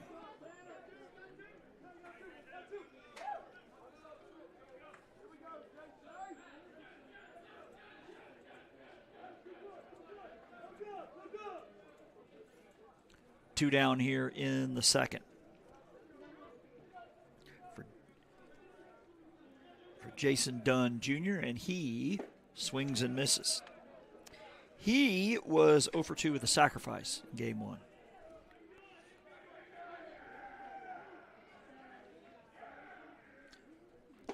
That one low and away. Looks like Coastal North will split with Central Alabama today. Central Alabama winning 16-8 in game 2. I think they take 3 out of 4 in that series. 2-1 the count. Pitch from Rogers is popped up. Center fielder coming in, making the play. But a leadoff double and a sac fly will give Bevill the lead here after an inning and a half. It is 1-0 here on JockJive.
It's interesting as we go to the bottom of the second, you got Rick Springfield blaring over the PA.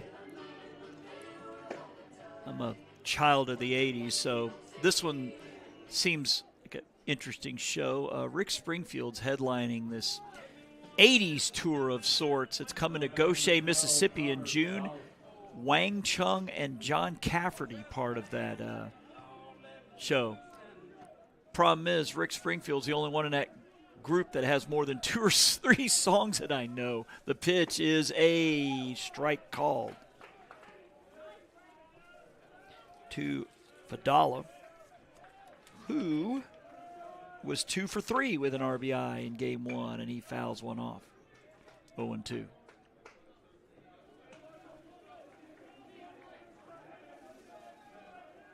.83 miles an hour on that last pitch. Pitch is ripped, and a leaping stab out of the air. Oh, it bounced off his glove. I thought he climbed the ladder and got it. It popped out.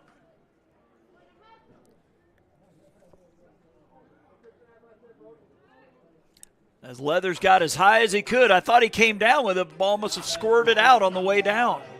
That's got to be an infield hit. Humphreys will DH in this one, as he did in game 1. He was 0 for 2, pardon me, and was walked intentionally. Back to first and runner back.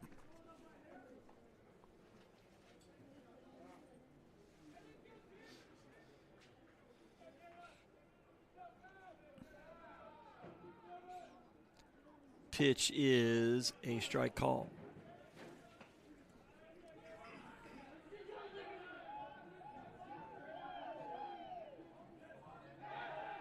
Back to first and the runner back.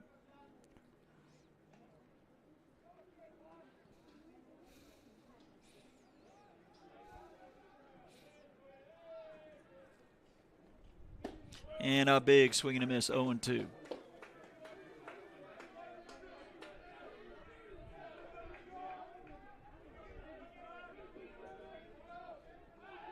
Throw to first and runner back.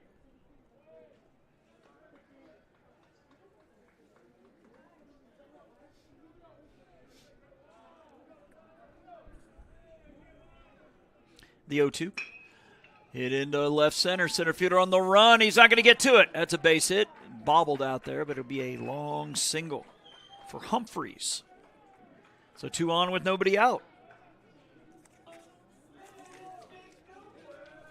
For William Thomas. Bill Thomas.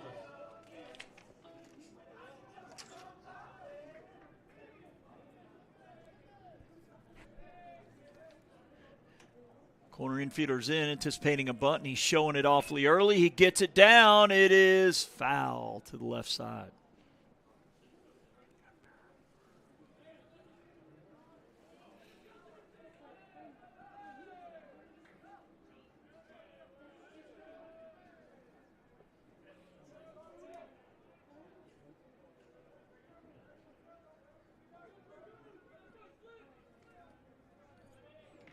Showing bunt, throw back to second, and the runner's back.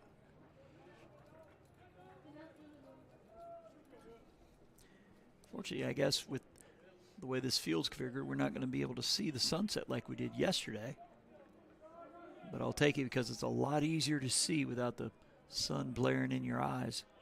Showing bunt again, the 0-1. He gets it down. This one is also foul, almost exact same place.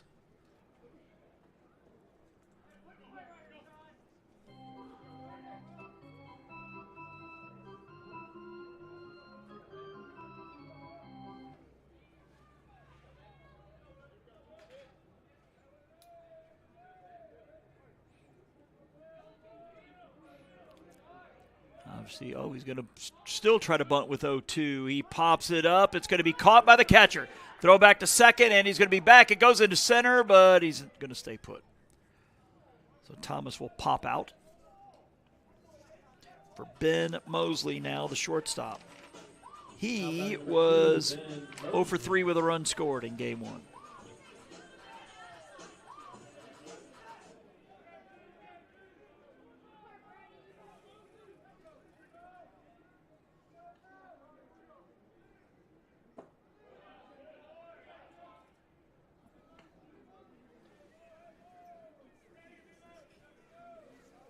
1-0 to Mosley.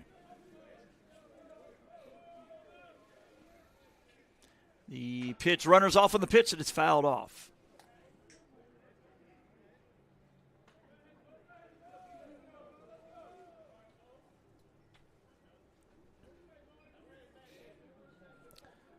Mosley extends the inning. It'll be up to Crooms. And the turn and fire back to second.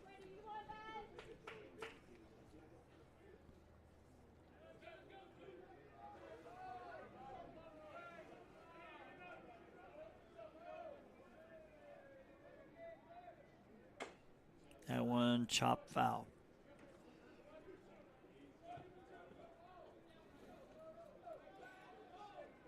1-2 the count to Mosley.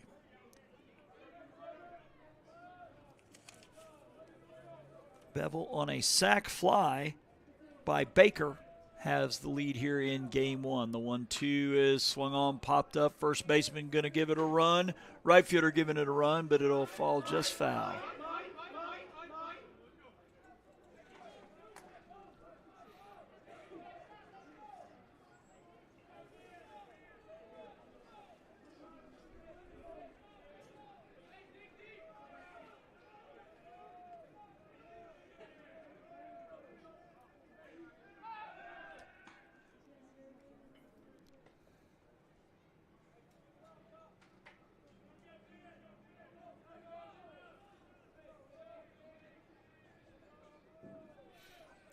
Pitch is chopped.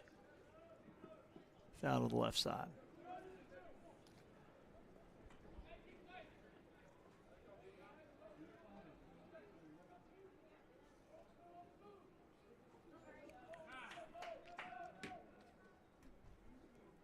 Base umpire having a chat with the pitcher.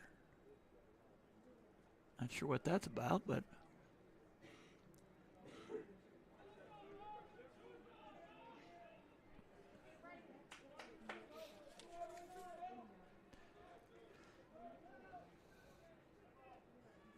the 1-2 pitch, a chopper, shortstop to his right. He's going to go to second, and they got him. Good play on both sides there. The throw from Payne, the pick by Leathers on the 6-4. So Street Crooms will bat with 2 outs. Crooms walked his last time.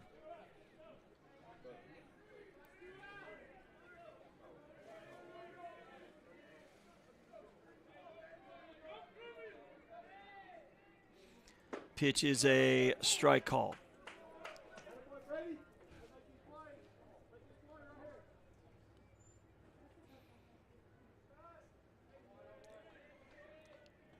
The 0-1 upstairs, 1-1.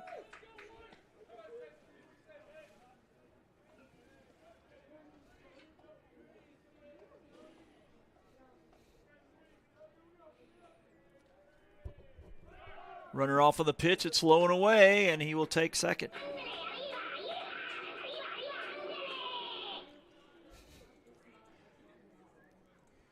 I think that was Speedy Gonzalez, I think. I think some folks in this press box don't even know who that is. The 2-1 is off the end of the bat, fouled to the left.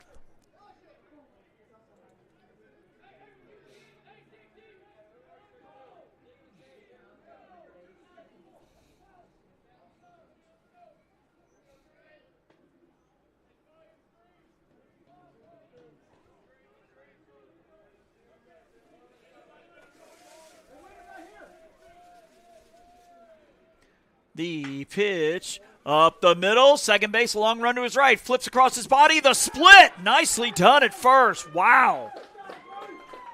Robs LBW of the tying run. Leathers at second. To Gibbs over at first, 2 innings in, 1-0 Bevill here on JockJive.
To the top of the third we go. It will be Asa Morrison, Brody Leathers, Cole Payne.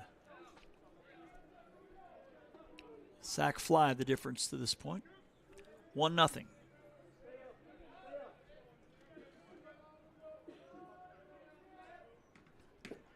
And a swing and a miss. Everybody clap your hands.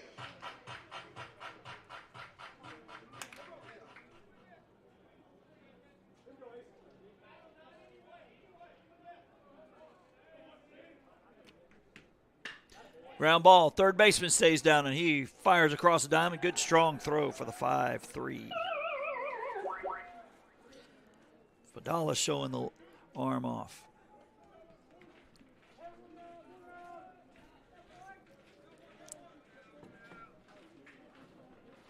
Brody Leathers to the plate, number 4.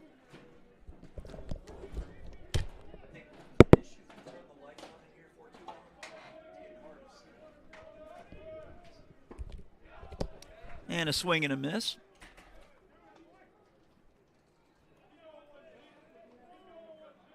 Oh, 1 the count. That one line drive. Is it caught? No, it's bobbled by the shortstop. Throw to first, and he's off the bag, they say. Windheim has not moved. He says, ask the home plate umpire. He's still in that stretch. Now he gets up.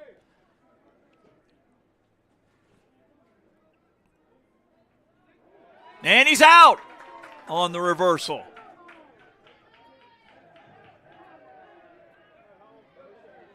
Then he changes it back to safe. Now it's clear as mud.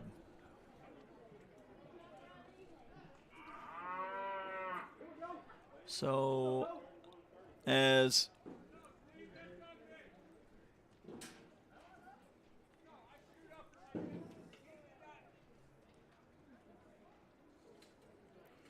we can hear the base umpire said that he screwed up. I guess he meant to do the safe call, but then he punched him out. So I'm sure coach is like, how do you do that? Coach Helms now getting a little animated now. He's going to get his 2 cents. It's funny, as he walks off, there's a clip of Joe Madden on the screen.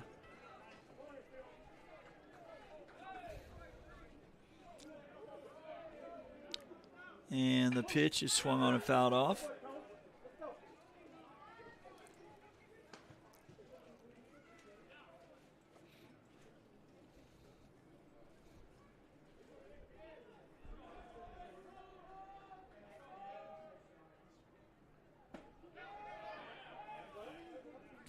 That one a ball.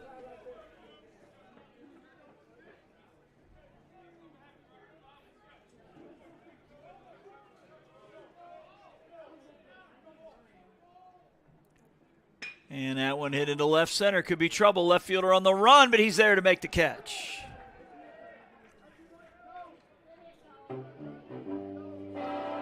Two down now for Matt McCaffrey.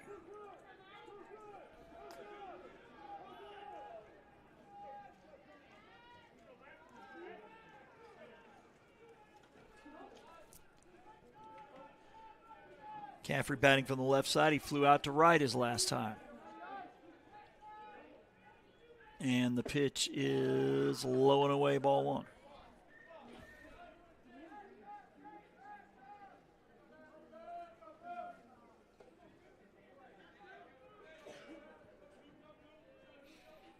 One-oh is in there for a strike.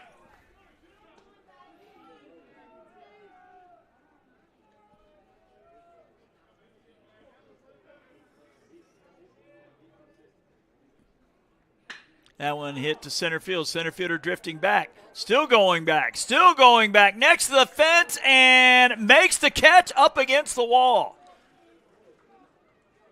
That one going real close to 380 as the center fielder.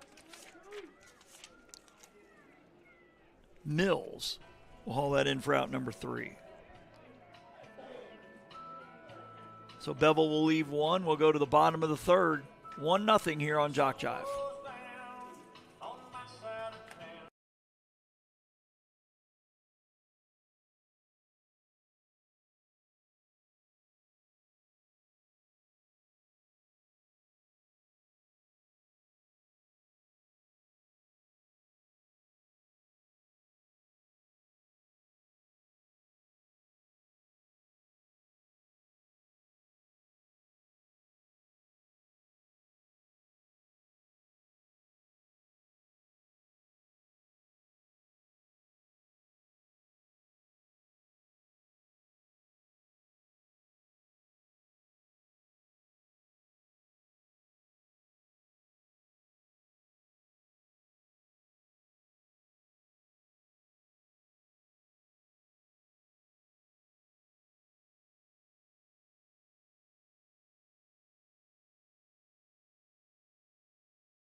LBW sending up 2, 3, and 4 here in the third, and Morris, Mills, and Brock as Tate Morris takes ball one.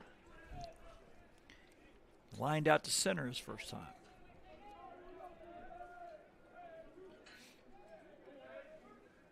That one low and away, ball two.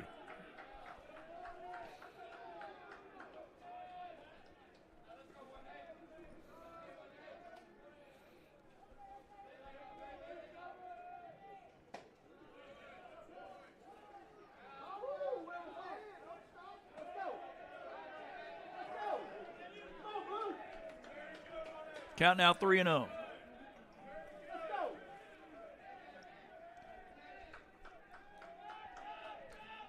Rio taking all the way. It's a 4-pitch walk to Morris.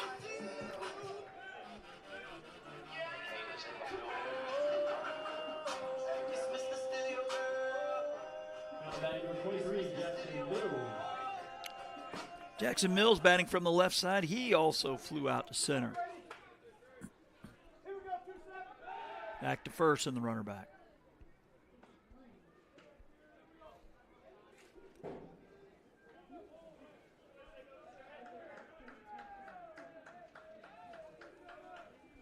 Pitch missing outside.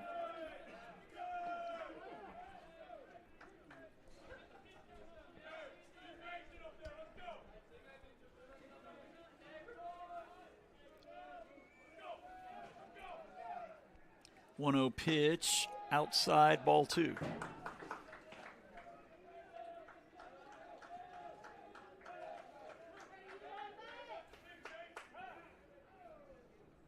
And time called.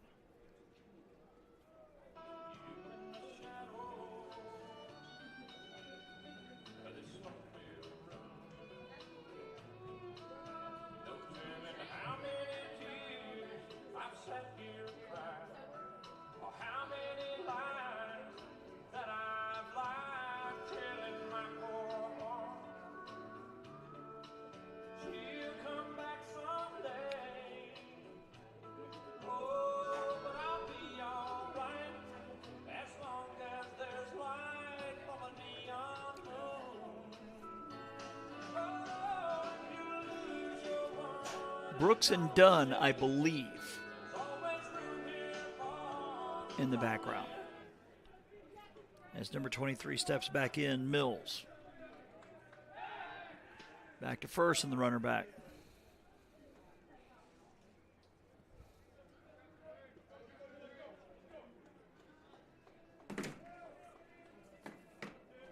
The 2-0 is outside, ball three.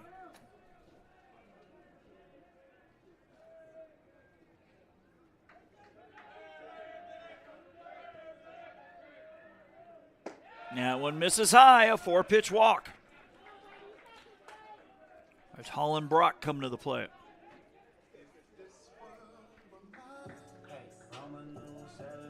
Now batting for 11, Holland Brock.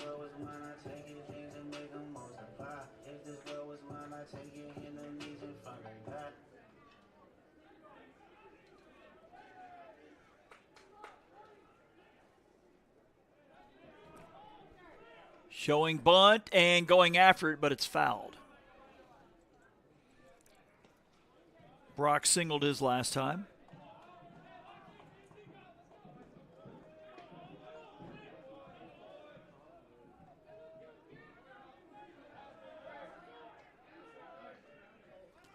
And a ground ball to the shortstop. His only play is the first. Good job of starting the runners by LBW. Prevents the double play. Morris to third, Mills to second.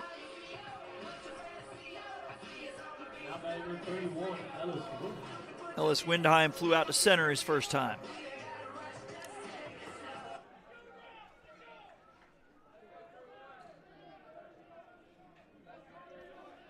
Third baseman in a couple steps. The pitch is a ball.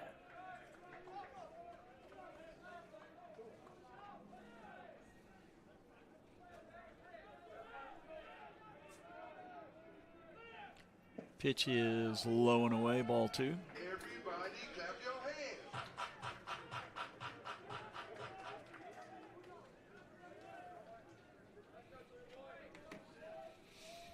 the 2-0, taking all the way. That's strike one.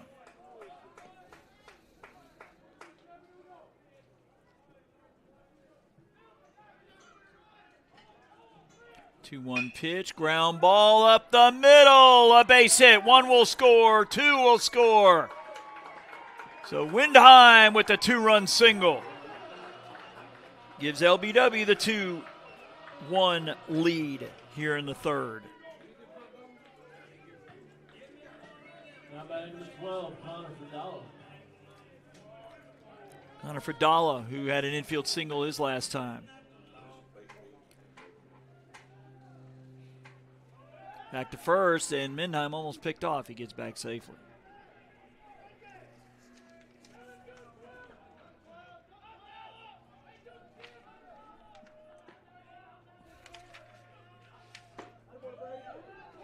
Strike called. Windheim has had 4 RBIs so far this year. He got 2 on 1 hit right there.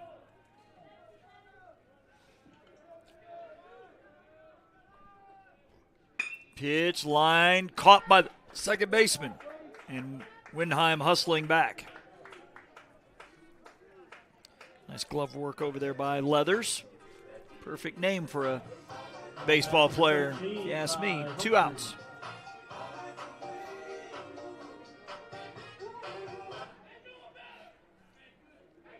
Ty Humphreys coming up to Outcast. One thing I remember about Outcast is Andre was in that movie Four Brothers. I love that movie. It's a Mark Wahlberg movie. The pitch.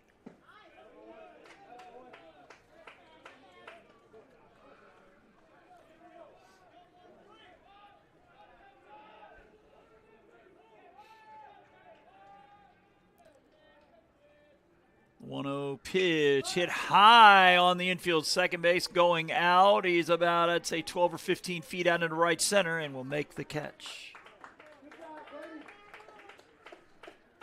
That'll do it for the third. But Windheim with the 2-run single puts the Saints up 2-1 as we go to the fourth on JockJive.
Back to the action here, top of the fourth. Maddox McCrory's going to lead off.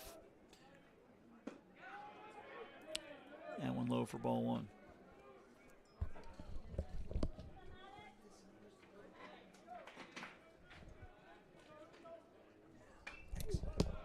That one fouled off. McCrory grounded out to short his first time.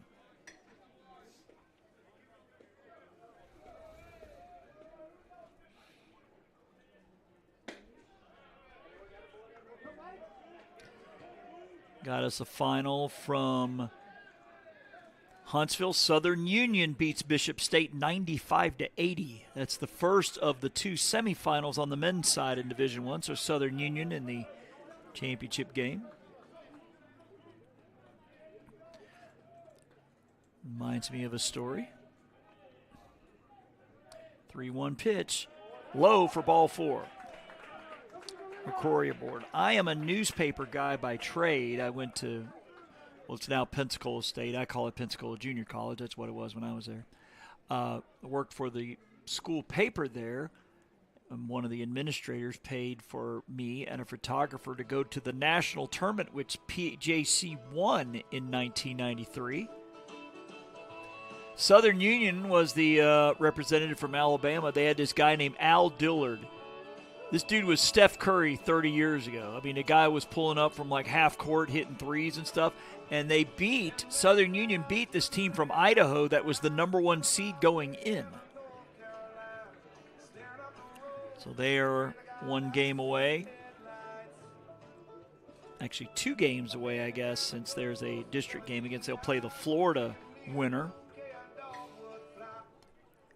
As Tanner Sontag, who doubled in his previous at-bat and homered in Game 1, coming to the plate. And he misses inside. Ball 1.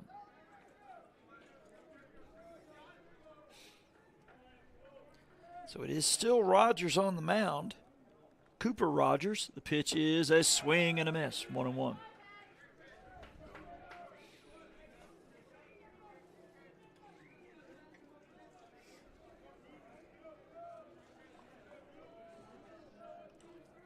Pitch from Rogers is strike 2 called.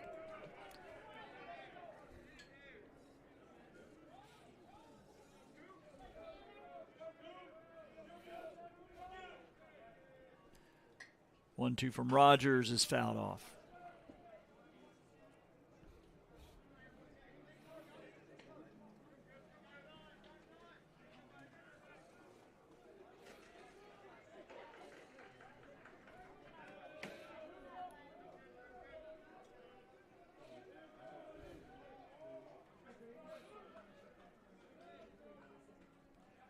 The 1-2 pitch is low and away for ball 2.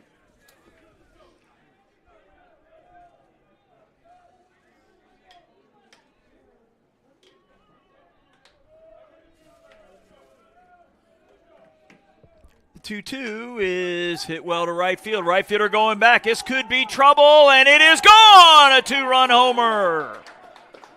Tanner Sontag for the 2nd time today. Someone making a run at ACCC Player of the Week today. With the 2-run homer, puts Bevill back on top. It's 3-2.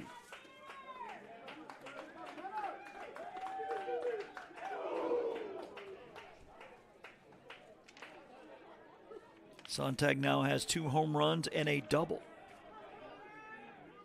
And 3 RBIs. Connor Gibbs grounding out 4-3, and that was hit the other way.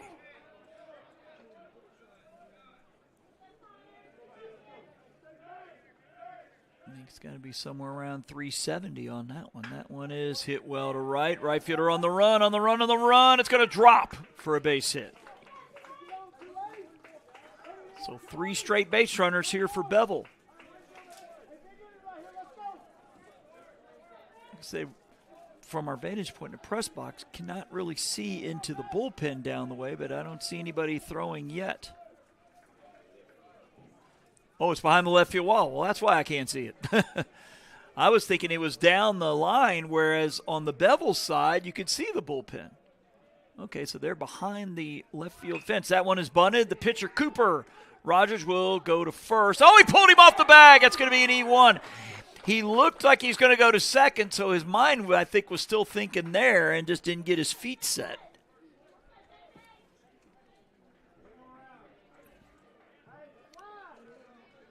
As the Saints need a ground ball to second or third in the worst way, as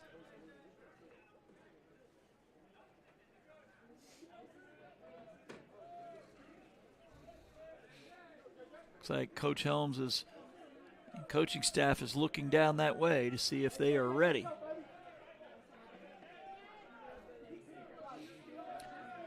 Showing bunt. Corner infielders are in. The pitch is bunted, and it's a good one. Third base is going to have to go. Second base covering, and the stretch got him. Nice job. Second base had to make a long run to get over there and cover Crooms, but he gets there. It's a 5-4 sacrifice. Saints finally get an out, but there's runners at second and third. 2 already in, and they're looking for more as Asa Morrison with a ground out to third his last time. Corner infielders in, a couple steps from their bags. Looking to come home with it. The pitch is a swing and a miss. 0-1. It is 6 o'clock here in Andalusia.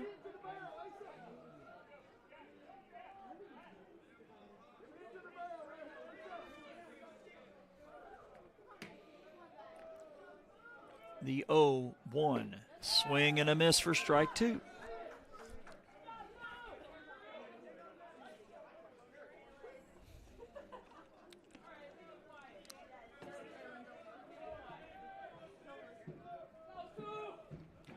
The 0-2 is grounded foul. As one of LBW sports teams just walked in, it's either volleyball, basketball, or softball.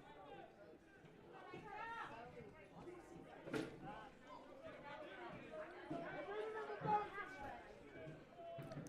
believe it's volleyball because some of these ladies were here earlier with their backpacks. The 0-2 pitch is going to be low and inside, 1-2.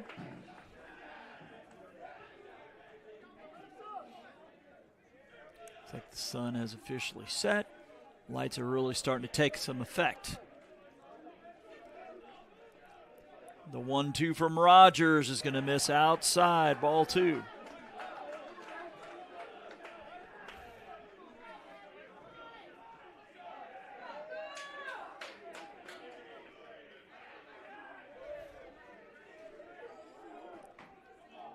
The 2-2 from Rogers is hit into right field. Right fielder going back. This could be trouble.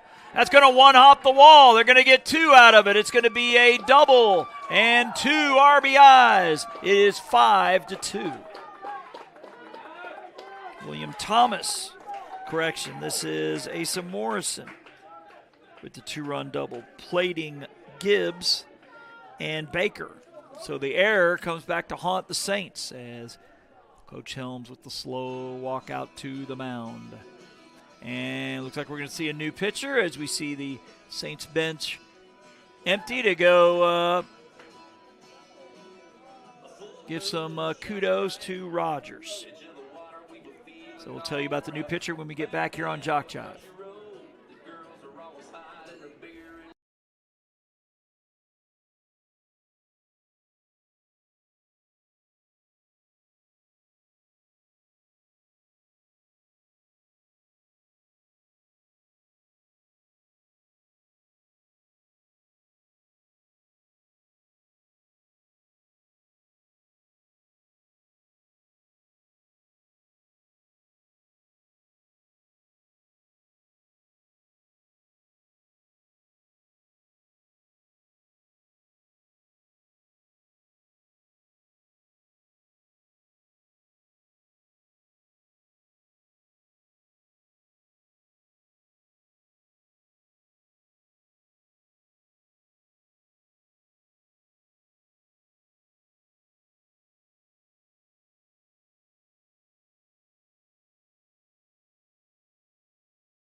Number 27 is Easton Dean warming up.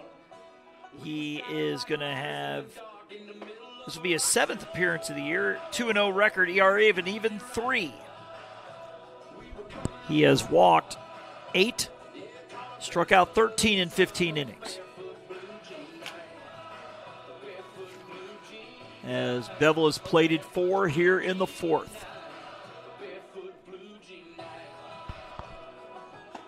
hoping they're not done yet, is number 4, Brody Leathers, who reached on an error his last time.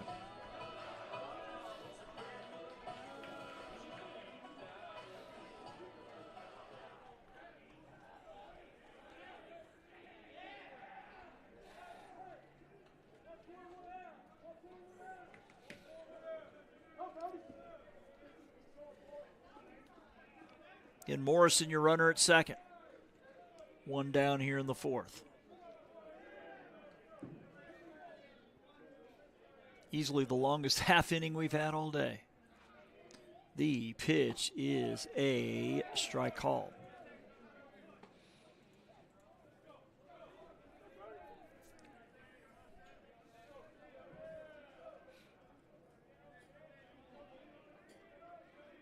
The 0-1 is low, 1-1.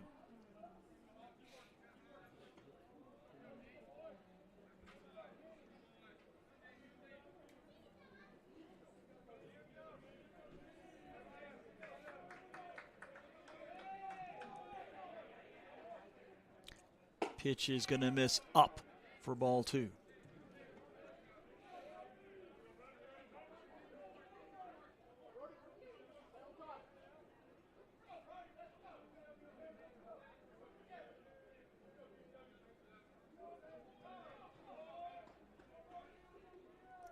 The 2-1 pitch is going to miss low for ball 3.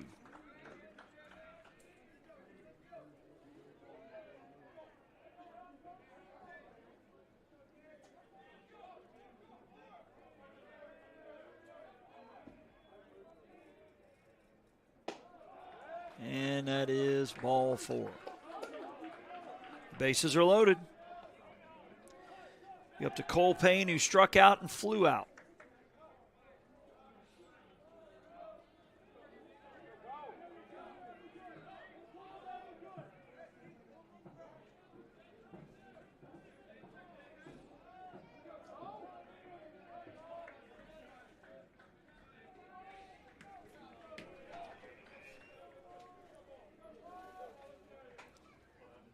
Pitch from Dean is a foul down the right side. So a walk to Leathers, bringing up the leadoff batter, Payne, batting for the 3rd time.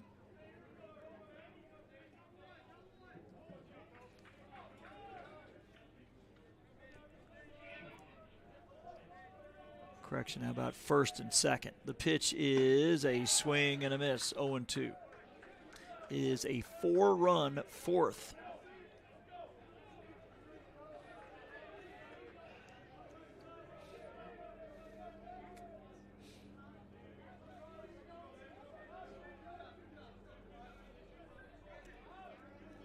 Long look to second. Dean's 0-2 is going to miss way high, 1 and 2.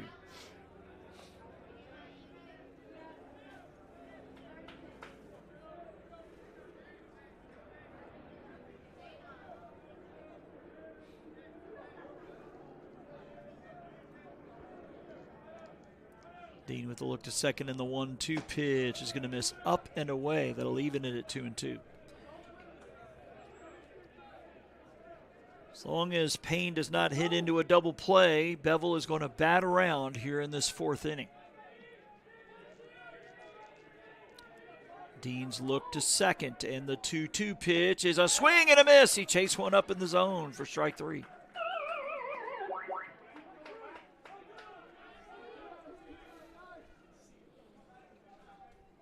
Matt McCaffrey is 0 for 2 with a fly out to right and to center.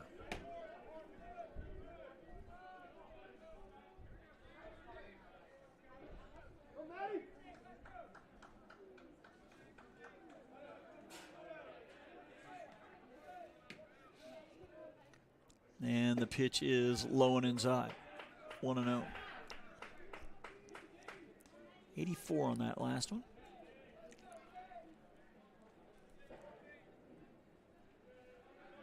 Another good baseball sounding name,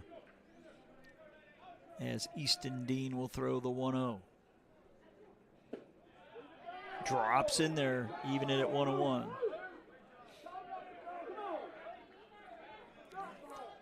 Starting to hear a lot of volunteer umpires downstairs. Reaching in their pocket to throw their 2 cents in. The 1-1 pitch is low and away. Ball 2.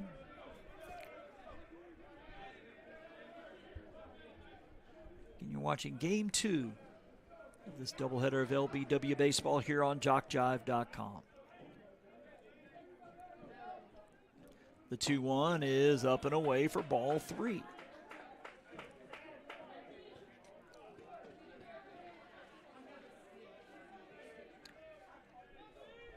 So Robert probably in his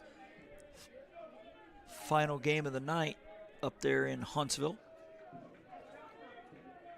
Championship game Saturday. The 3-1 up the middle. That's a base hit. They're going to send the runner around. The throw from center is a good one. We may have a play, and he's going to be out of there. What a throw by the center fielder. Big time throw from Mills out there in center, right on the money.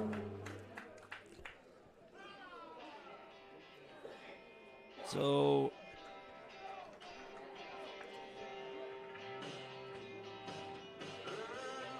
Morrison will get cut down 8-2 at the plate. Halfway home here in Game 2. A 4-run fourth has Bevill up. There we go. 5-2 here on JockJive.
Now batting number 26, Will Thomas.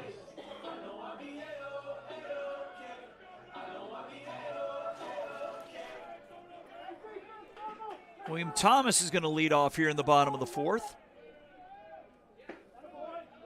Followed by Ben Mosley, and then the top of the lineup, Street Crooms. 0-1 the count. That one chop foul to the left side. Coach Helm's been doing this a while. He doesn't even try to make an attempt to grab those choppers as they come by. I was like, imagine he's probably hurt a finger or two trying to do that in his younger days. The pitch is up and away, ball 1. So shout out to Coach Helms for his support of JockJive. I imagine he was one of the decision makers that said, yeah, we want JockJive back. And he was telling me before Game 1 that some of the, I believe the first game Robert ever did for JockJive, he did an audio-only broadcast up here. That swung on and fouled out of play. Obviously, JockJive's grown a little since then.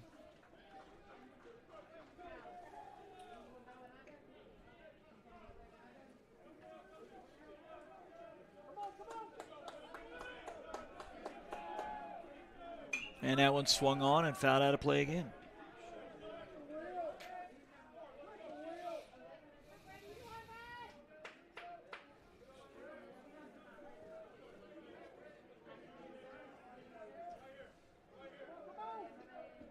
The payoff pitch from Laminack, ground ball to third base. He's got it. He pumps and fires a strike over to first for the 5-3. That's Baker.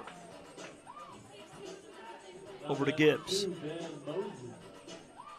Mosley reaching on a fielder's choice his last time.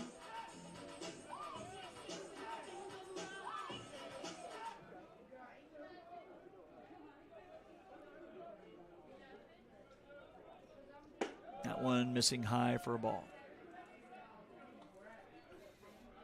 At 85. Mosley, Mosley.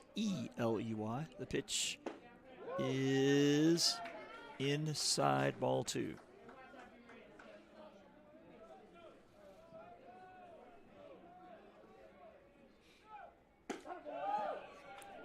Strike 1 call.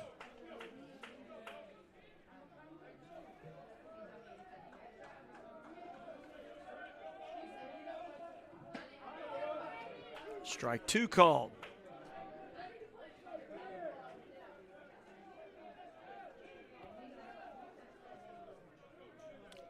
Laminack's 2-2 misses as the catcher was ready to throw it around, but he didn't hear the ring up from the home plate umpire. Count is full.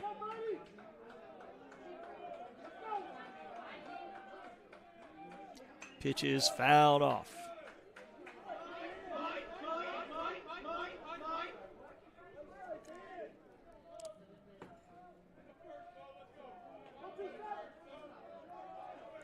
Another 3-2 pitch is a chopper. Second base is going to have to hurry. He gets to it over to first and got him. Good hustle, though, by Mosley, but he's thrown out 4-3 for out number 2. Back to the top of the lineup, Street Crooms with a walk and a ground out. Now that number 1, Street Crooms.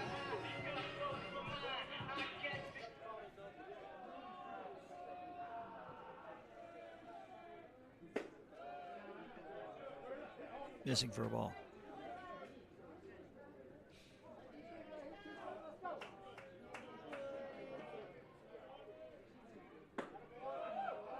That one a strike.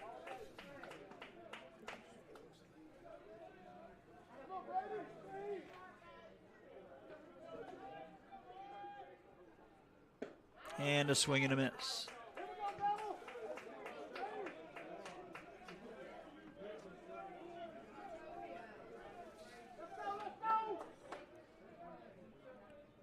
The 1-2, swing and a miss for strike 3.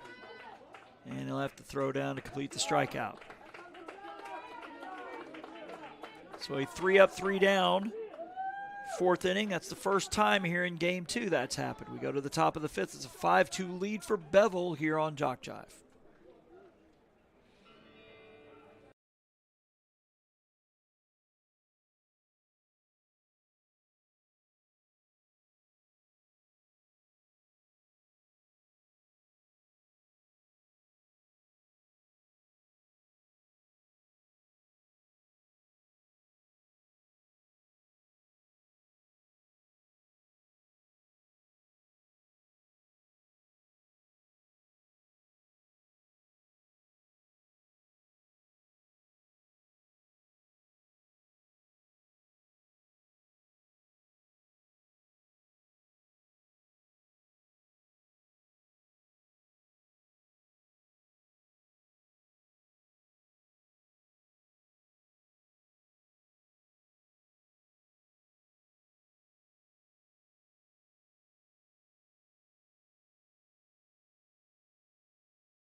Back of the action here in the top of the 5th for the Bevill Bears. The pitch is a strike.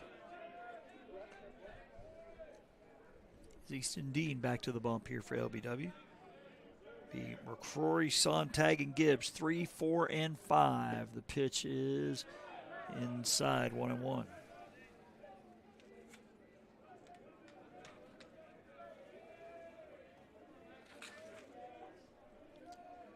The 1-1 is fouled out of play.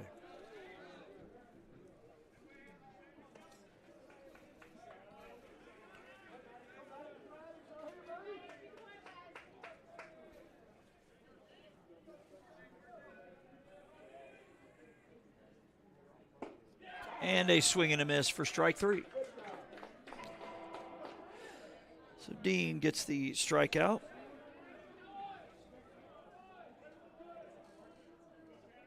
It's only the 3rd strikeout by LBW pitching here in game 2.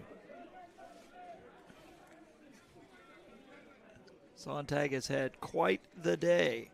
A double and a 2-run homer, 2 runs scored in this game alone. He homered in the first game. He shoots one down the right side, and it's foul by a few feet.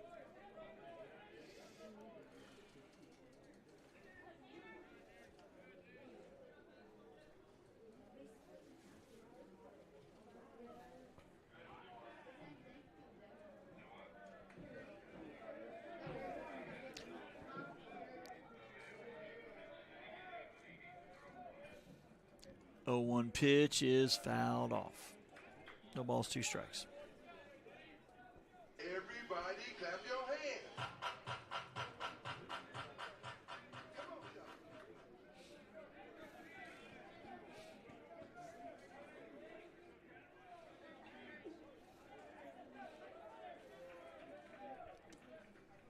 0-2 pitch from Dean is a swing and a miss. He chased one up in the zone. So back-to-back strikeouts for Easton Dean as Connor Gibbs to the plate.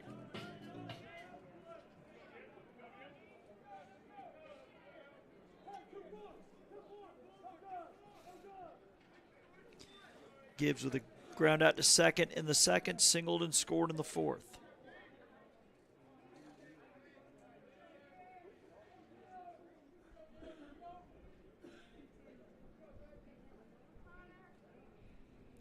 That one's going to be low and away.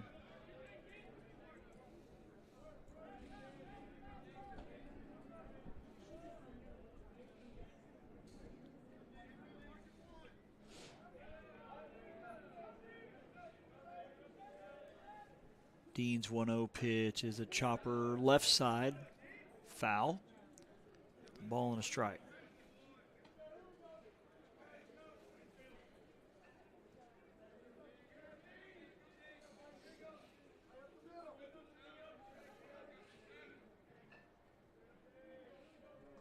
Pitch is a swing and a miss, strike 2.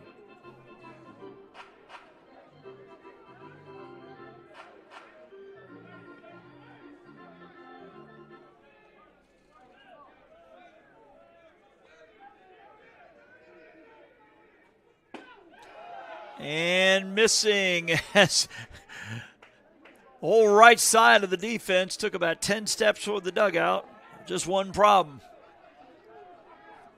Plate umpire says it misses low for ball 2.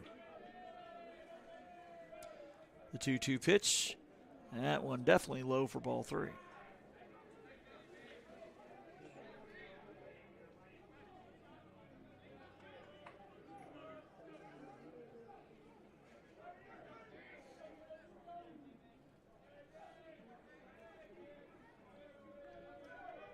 The 3-2 pitch from Dean is hit well to left center. Center fielder on the run, though, and makes the catch. Cutting right in front of the left fielder. Ball just died out there. Good hustle by Mills. So 4.5 in the books. We go to the bottom of the 5th. It's a 5-2 lead for Bevill State here on JockJive.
Saints will send up 2, 3, and 4 in Morris, Mills, and Brock here in the bottom of the 5th, trailing 5-2.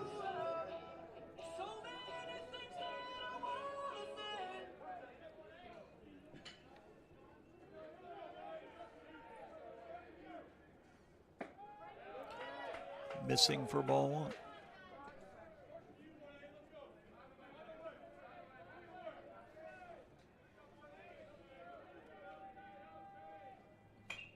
That one fouled out of play.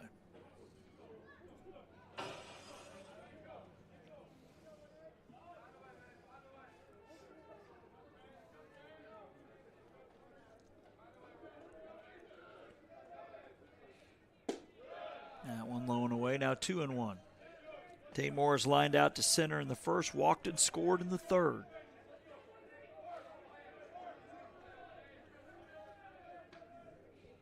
That one fouled out of play, 2-2.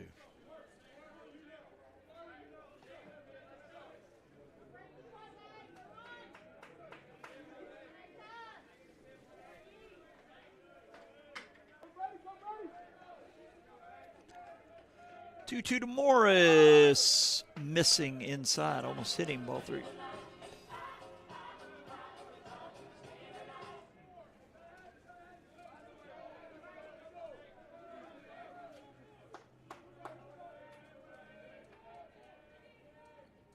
That one swung on, fouled out of play. Morris battling here.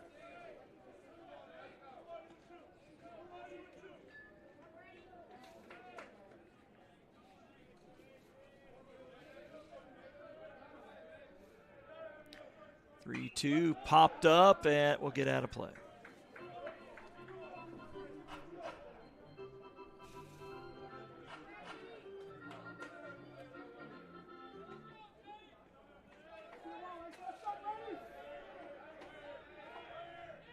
Three-two pitch, another foul off. Going to be about the 10th pitch of this at bat.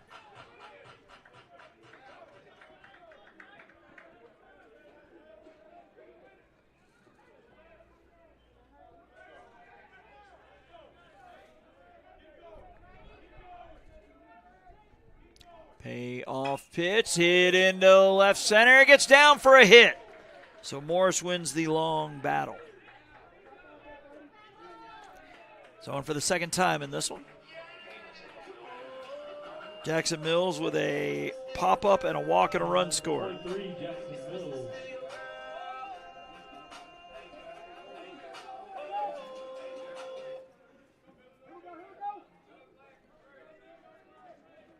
Batting from the left side.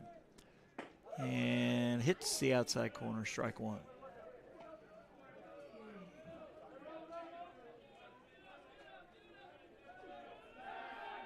Throw to first and the runner back.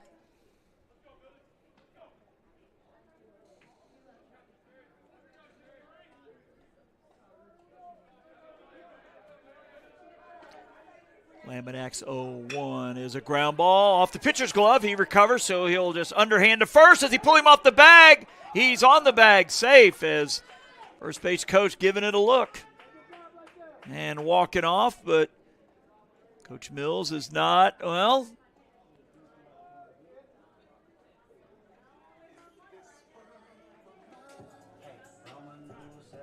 Number 11, Holland Brock. He is going to ask for some help. It's a long way away, but the question is, can the home plate umpire see the foot come off the bag from where he was standing?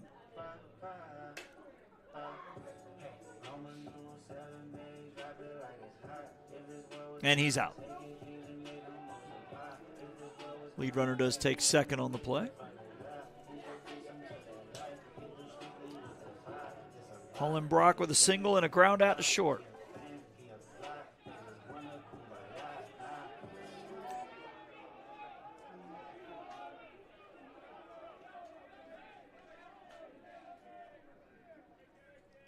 And the pitch is swung on.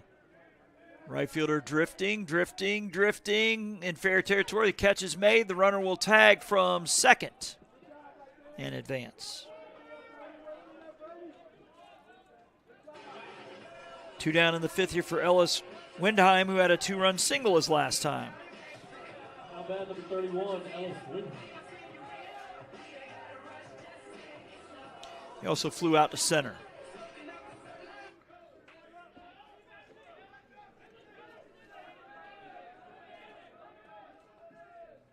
And the pitch low and inside, ball one.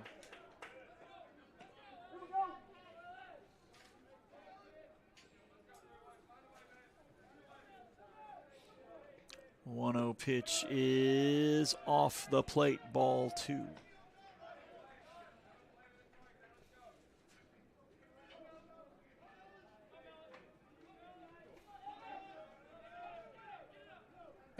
And a big swing and a miss. Count now 2-1.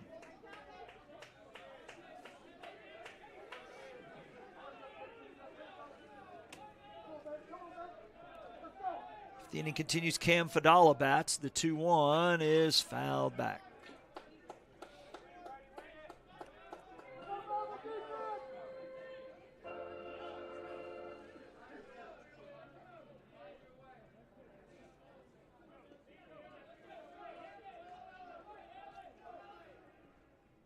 And that is strike three called. So Bevill works around the leadoff single. LBW has left 6 on here in game 2. 5 innings in the books to the top of the 6th. Bevill looks to add to a 5-2 lead when we get back on JockJive.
To the top of the 6th we go. It'll be Baker, Dunn Jr., and Morrison. 6, 7, and 8 spots for the Bears, who lead 5-2.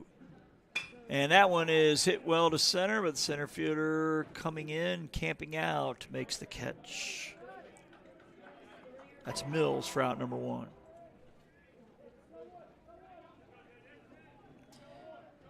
Jason Dunn Jr. 0 for 1 with a sacrifice.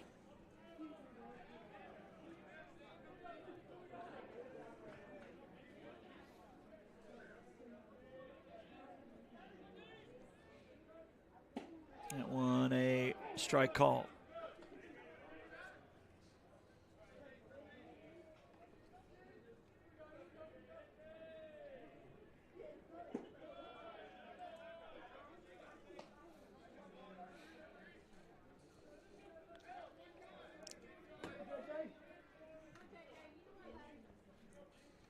The 1-1 pitch is ripped down the left field line, but foul. Everybody clap your hands.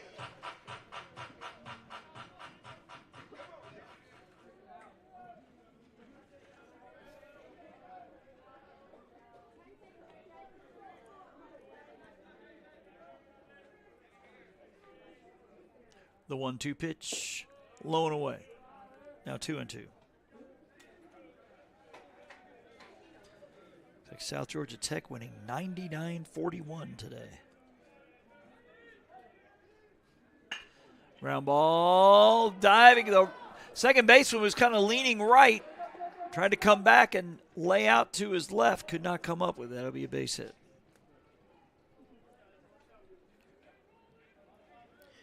Asa Morrison with a 2-run double his last time.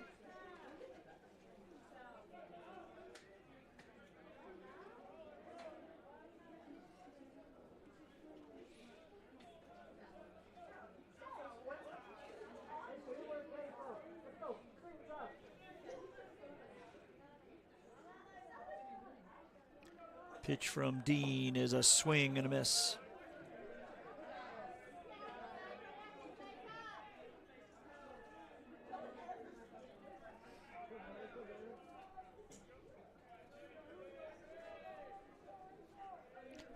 Throw back to first and runner back. Wasn't much of a lead.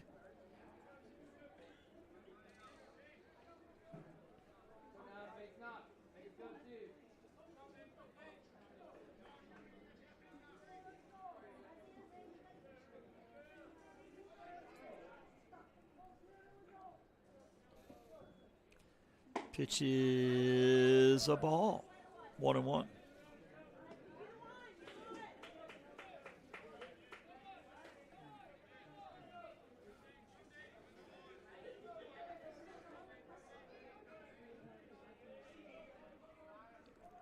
The 1-1 pitch is up over the leaping second baseman for a hit. The runner will stop at second.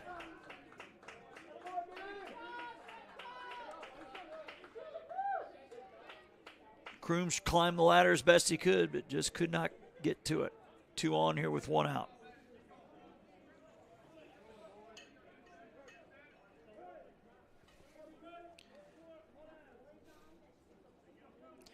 Brody Leathers reached on an error and has walked.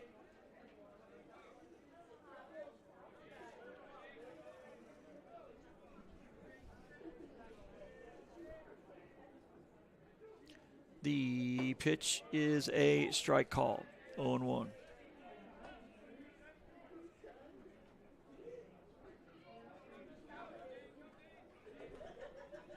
Back to the top of the lineup with Cole Payne next.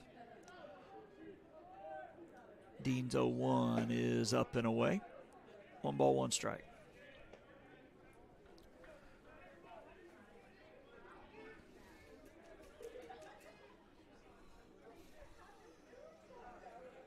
Dean with a look to second. And the 1-1 is low and inside for ball 2.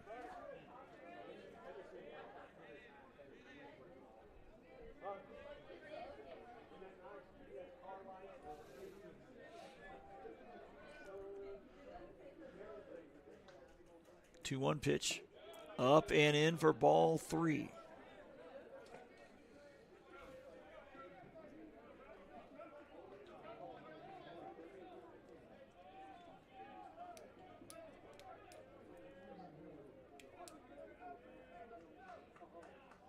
The 3-1 takes low for ball 4, and they're loaded.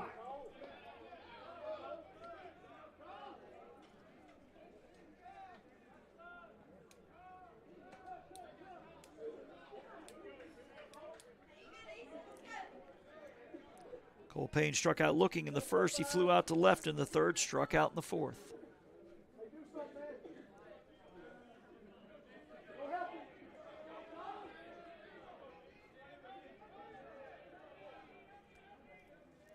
Pitch from Dean is hit high to the left side. Third baseman running over. Catcher coming over, but they are going to run out of room. 0-1.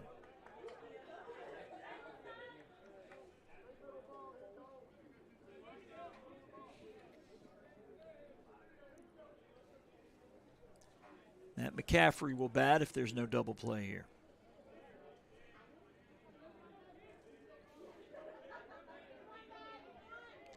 Dean's 0-1 hits the outside corner, strike 2.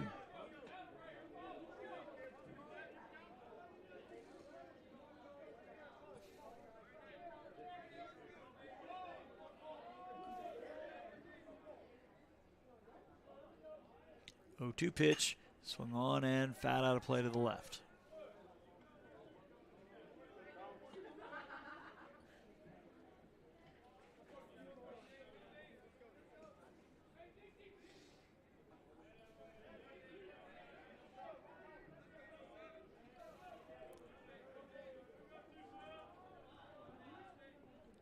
0-2 pitch is fouled out of play again to the left.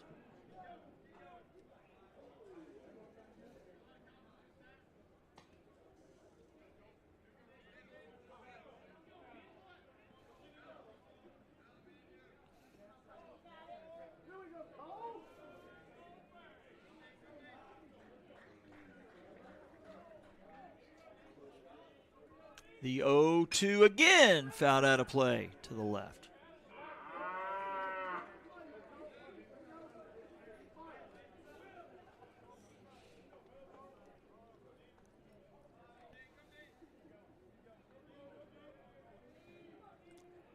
Dean in a battle here with Cole Payne. And the 0-2, strike 3 called. Payne strikes out for the 3rd time. It'll be Matt McCaffrey, who has flown out twice and singled.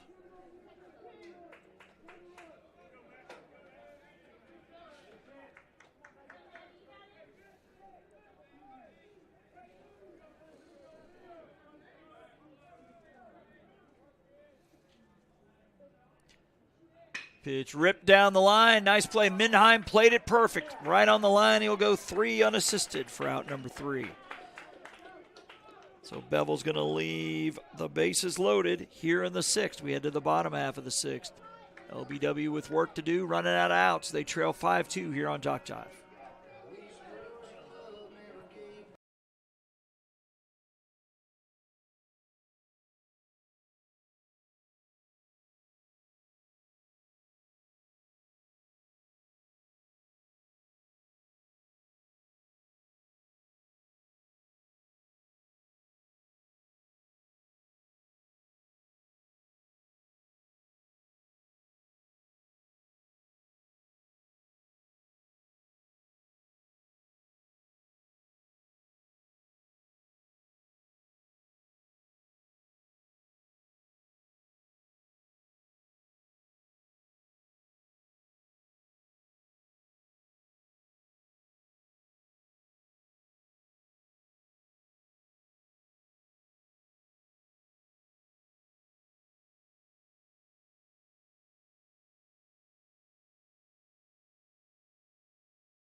I'm down to 12, Connor Fidala.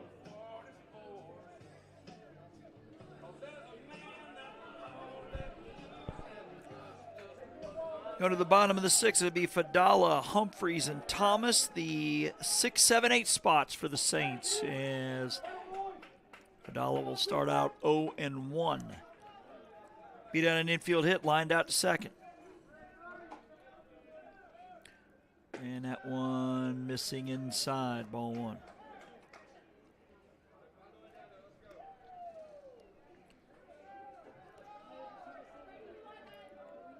The 1-1, swing and a miss, 1-2.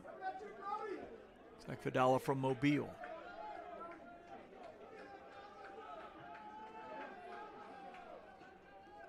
The 1-2, does he check his swing? They're going to check. He did check his swing, ball 2.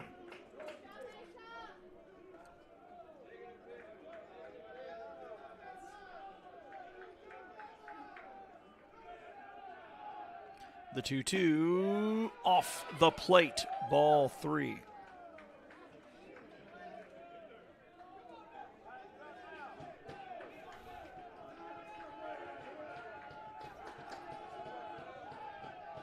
The 3-2 pitch, swing and a miss for strike 3.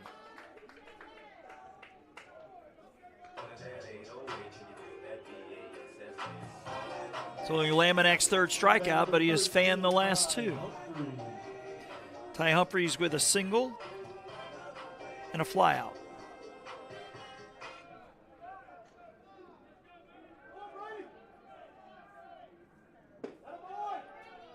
That's a strike call.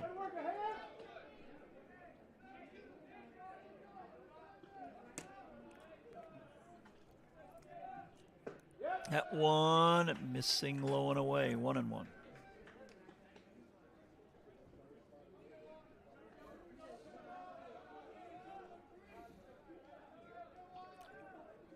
One pitch is going to miss outside, ball 2.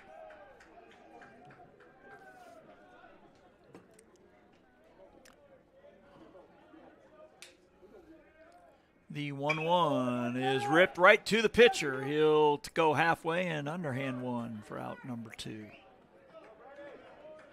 William Thomas to the plate. Outbander 26, Will Thomas.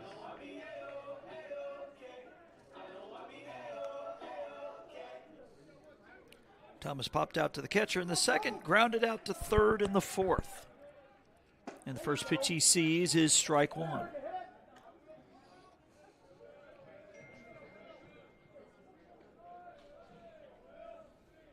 Oh, 1 pitch is a swing and a miss.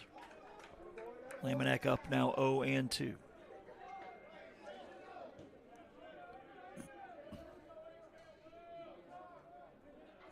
0-2 pitch hit high to the right side. Second base going out, but the right fielder drifting over and coming in to make the catch. So Lamanak has set down the last 6 innings in the books. It's a 5-2 lead for Bevill here on JockJive.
Around the final turn, headed for home here, the final inning of the day. Possibly. That's fouled off by Maddox McCrory, who is 0 for 2 with a walk. Grounded out in the first, walked in the fourth, struck out in the fifth. Pitch from Dean is upstairs, ball 1.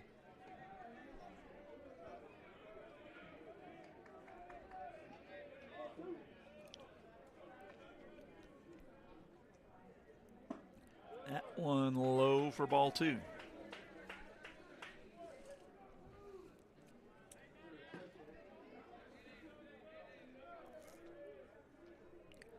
The 2-1 is up for ball 3.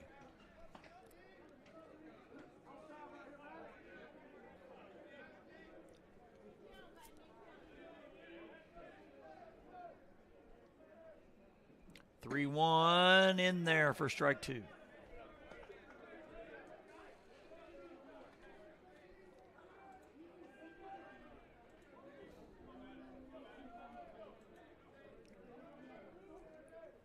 Payoff pitch from Dean is swung on and missed for strike 3. So McCrory strikes out for the second time, as Dean gets his 4th strikeout.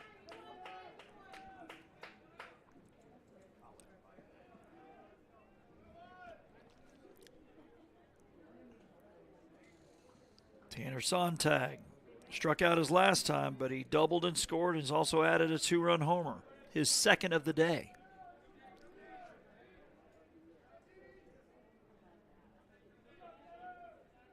And the first pitch he sees, he fouls off.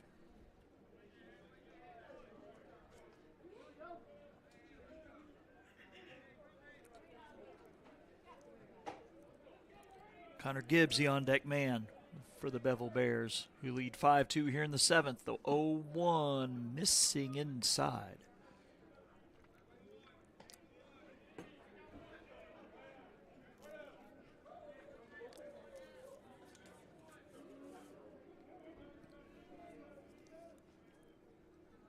One is a ground ball through the 5-6 hole, a base hit. Sontag, his 3rd hit here in game 2.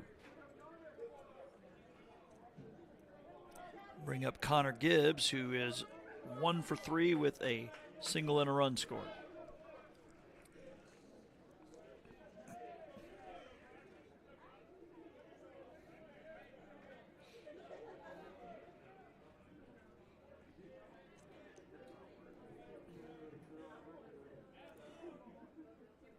Pitch is a strike call.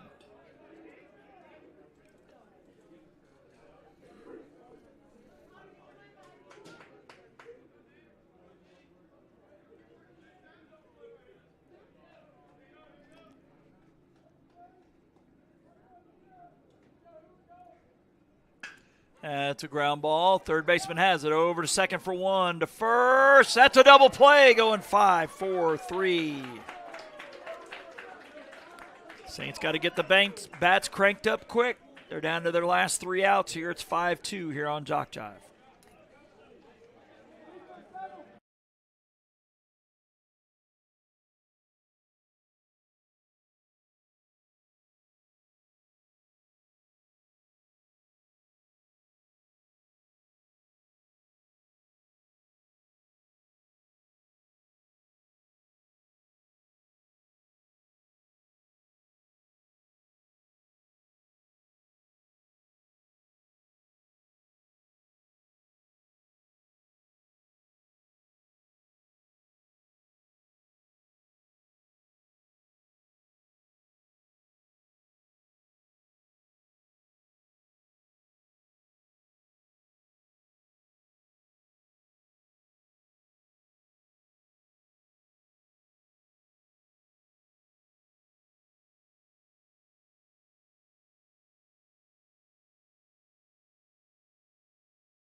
Come to play number 2, Ben Mosley.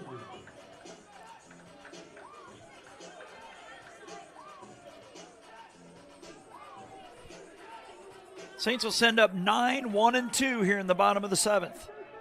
Ben Mosley will lead it off. He's 0 for 2. Laminack going for the complete game as he misses outside. Ball 1.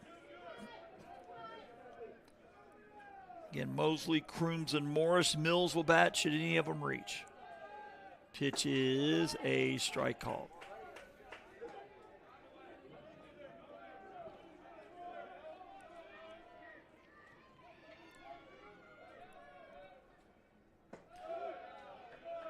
Missing for ball 2.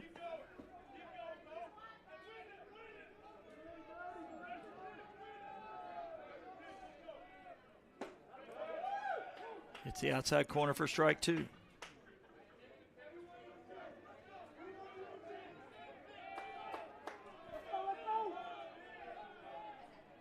The 2-2 popped into center. Center fielder on the run. Second base going out. It's going to drop for a base hit.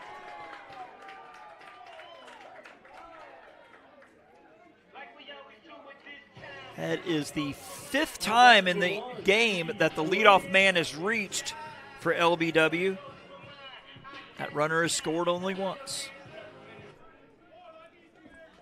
Street Crooms is 0 for 2 with a walk.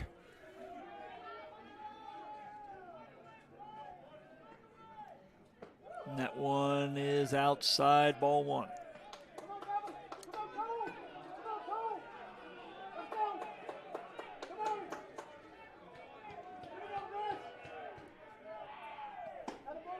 That one in there for a strike, 1-1.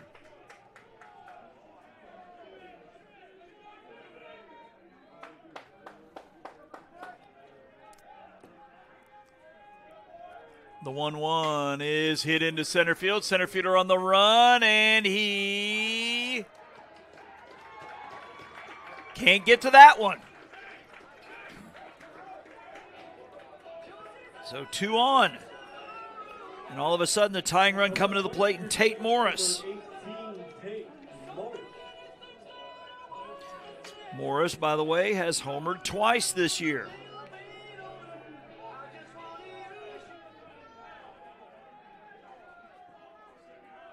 Time is called.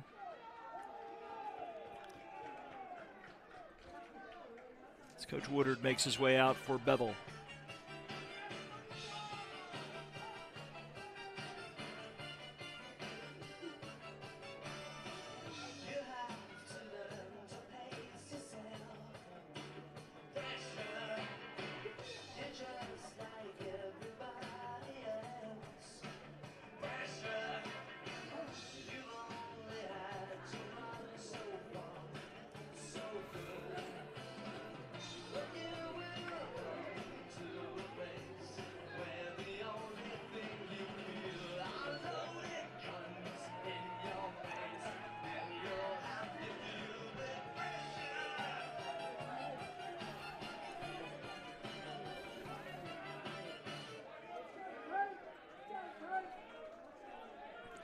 Corner infielders coming in a step or two, and that one is a strike call. Pardon me, folks. Morris with a line out to center, walk and a run scored, and a single in the 5th. That one fouled off. 2 strikes.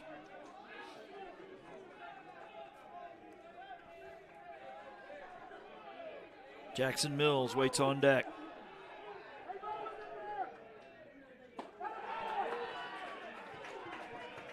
And that is strike 3 called.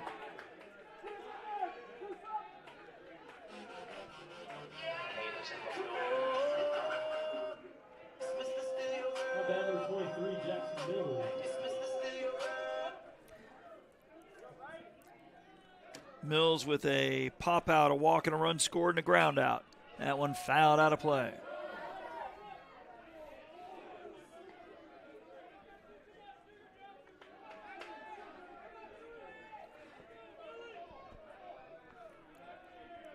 The 0-1.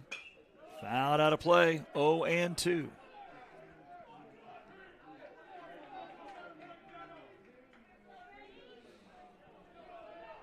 Holland Brock waits on deck.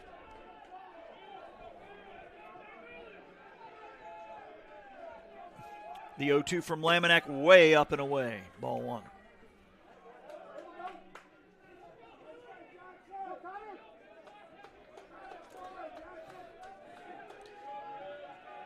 Tying run at the plate. The 1-2 pitch is upstairs.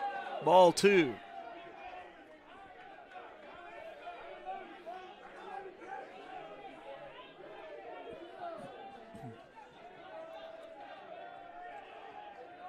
The 2-2 is swung on, hit well to left. Left fielder drifting back. The catch is made. Runner tags, but he bluffs. He won't go anywhere.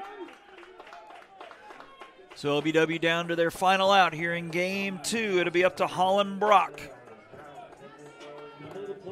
Number 11, Holland Brock. Brock with a single in the first, grounded out to short in the third, flew out to right in the fifth.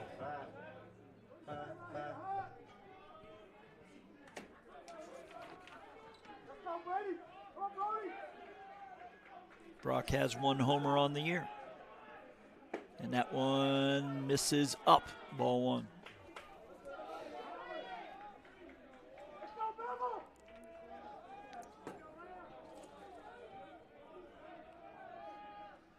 The 1-0 off the end of the bat, first baseman. The pitcher coming over to cover and gets there in time. 3-1. And that'll do it for this one as Bevill and LBW will split the 4-game series.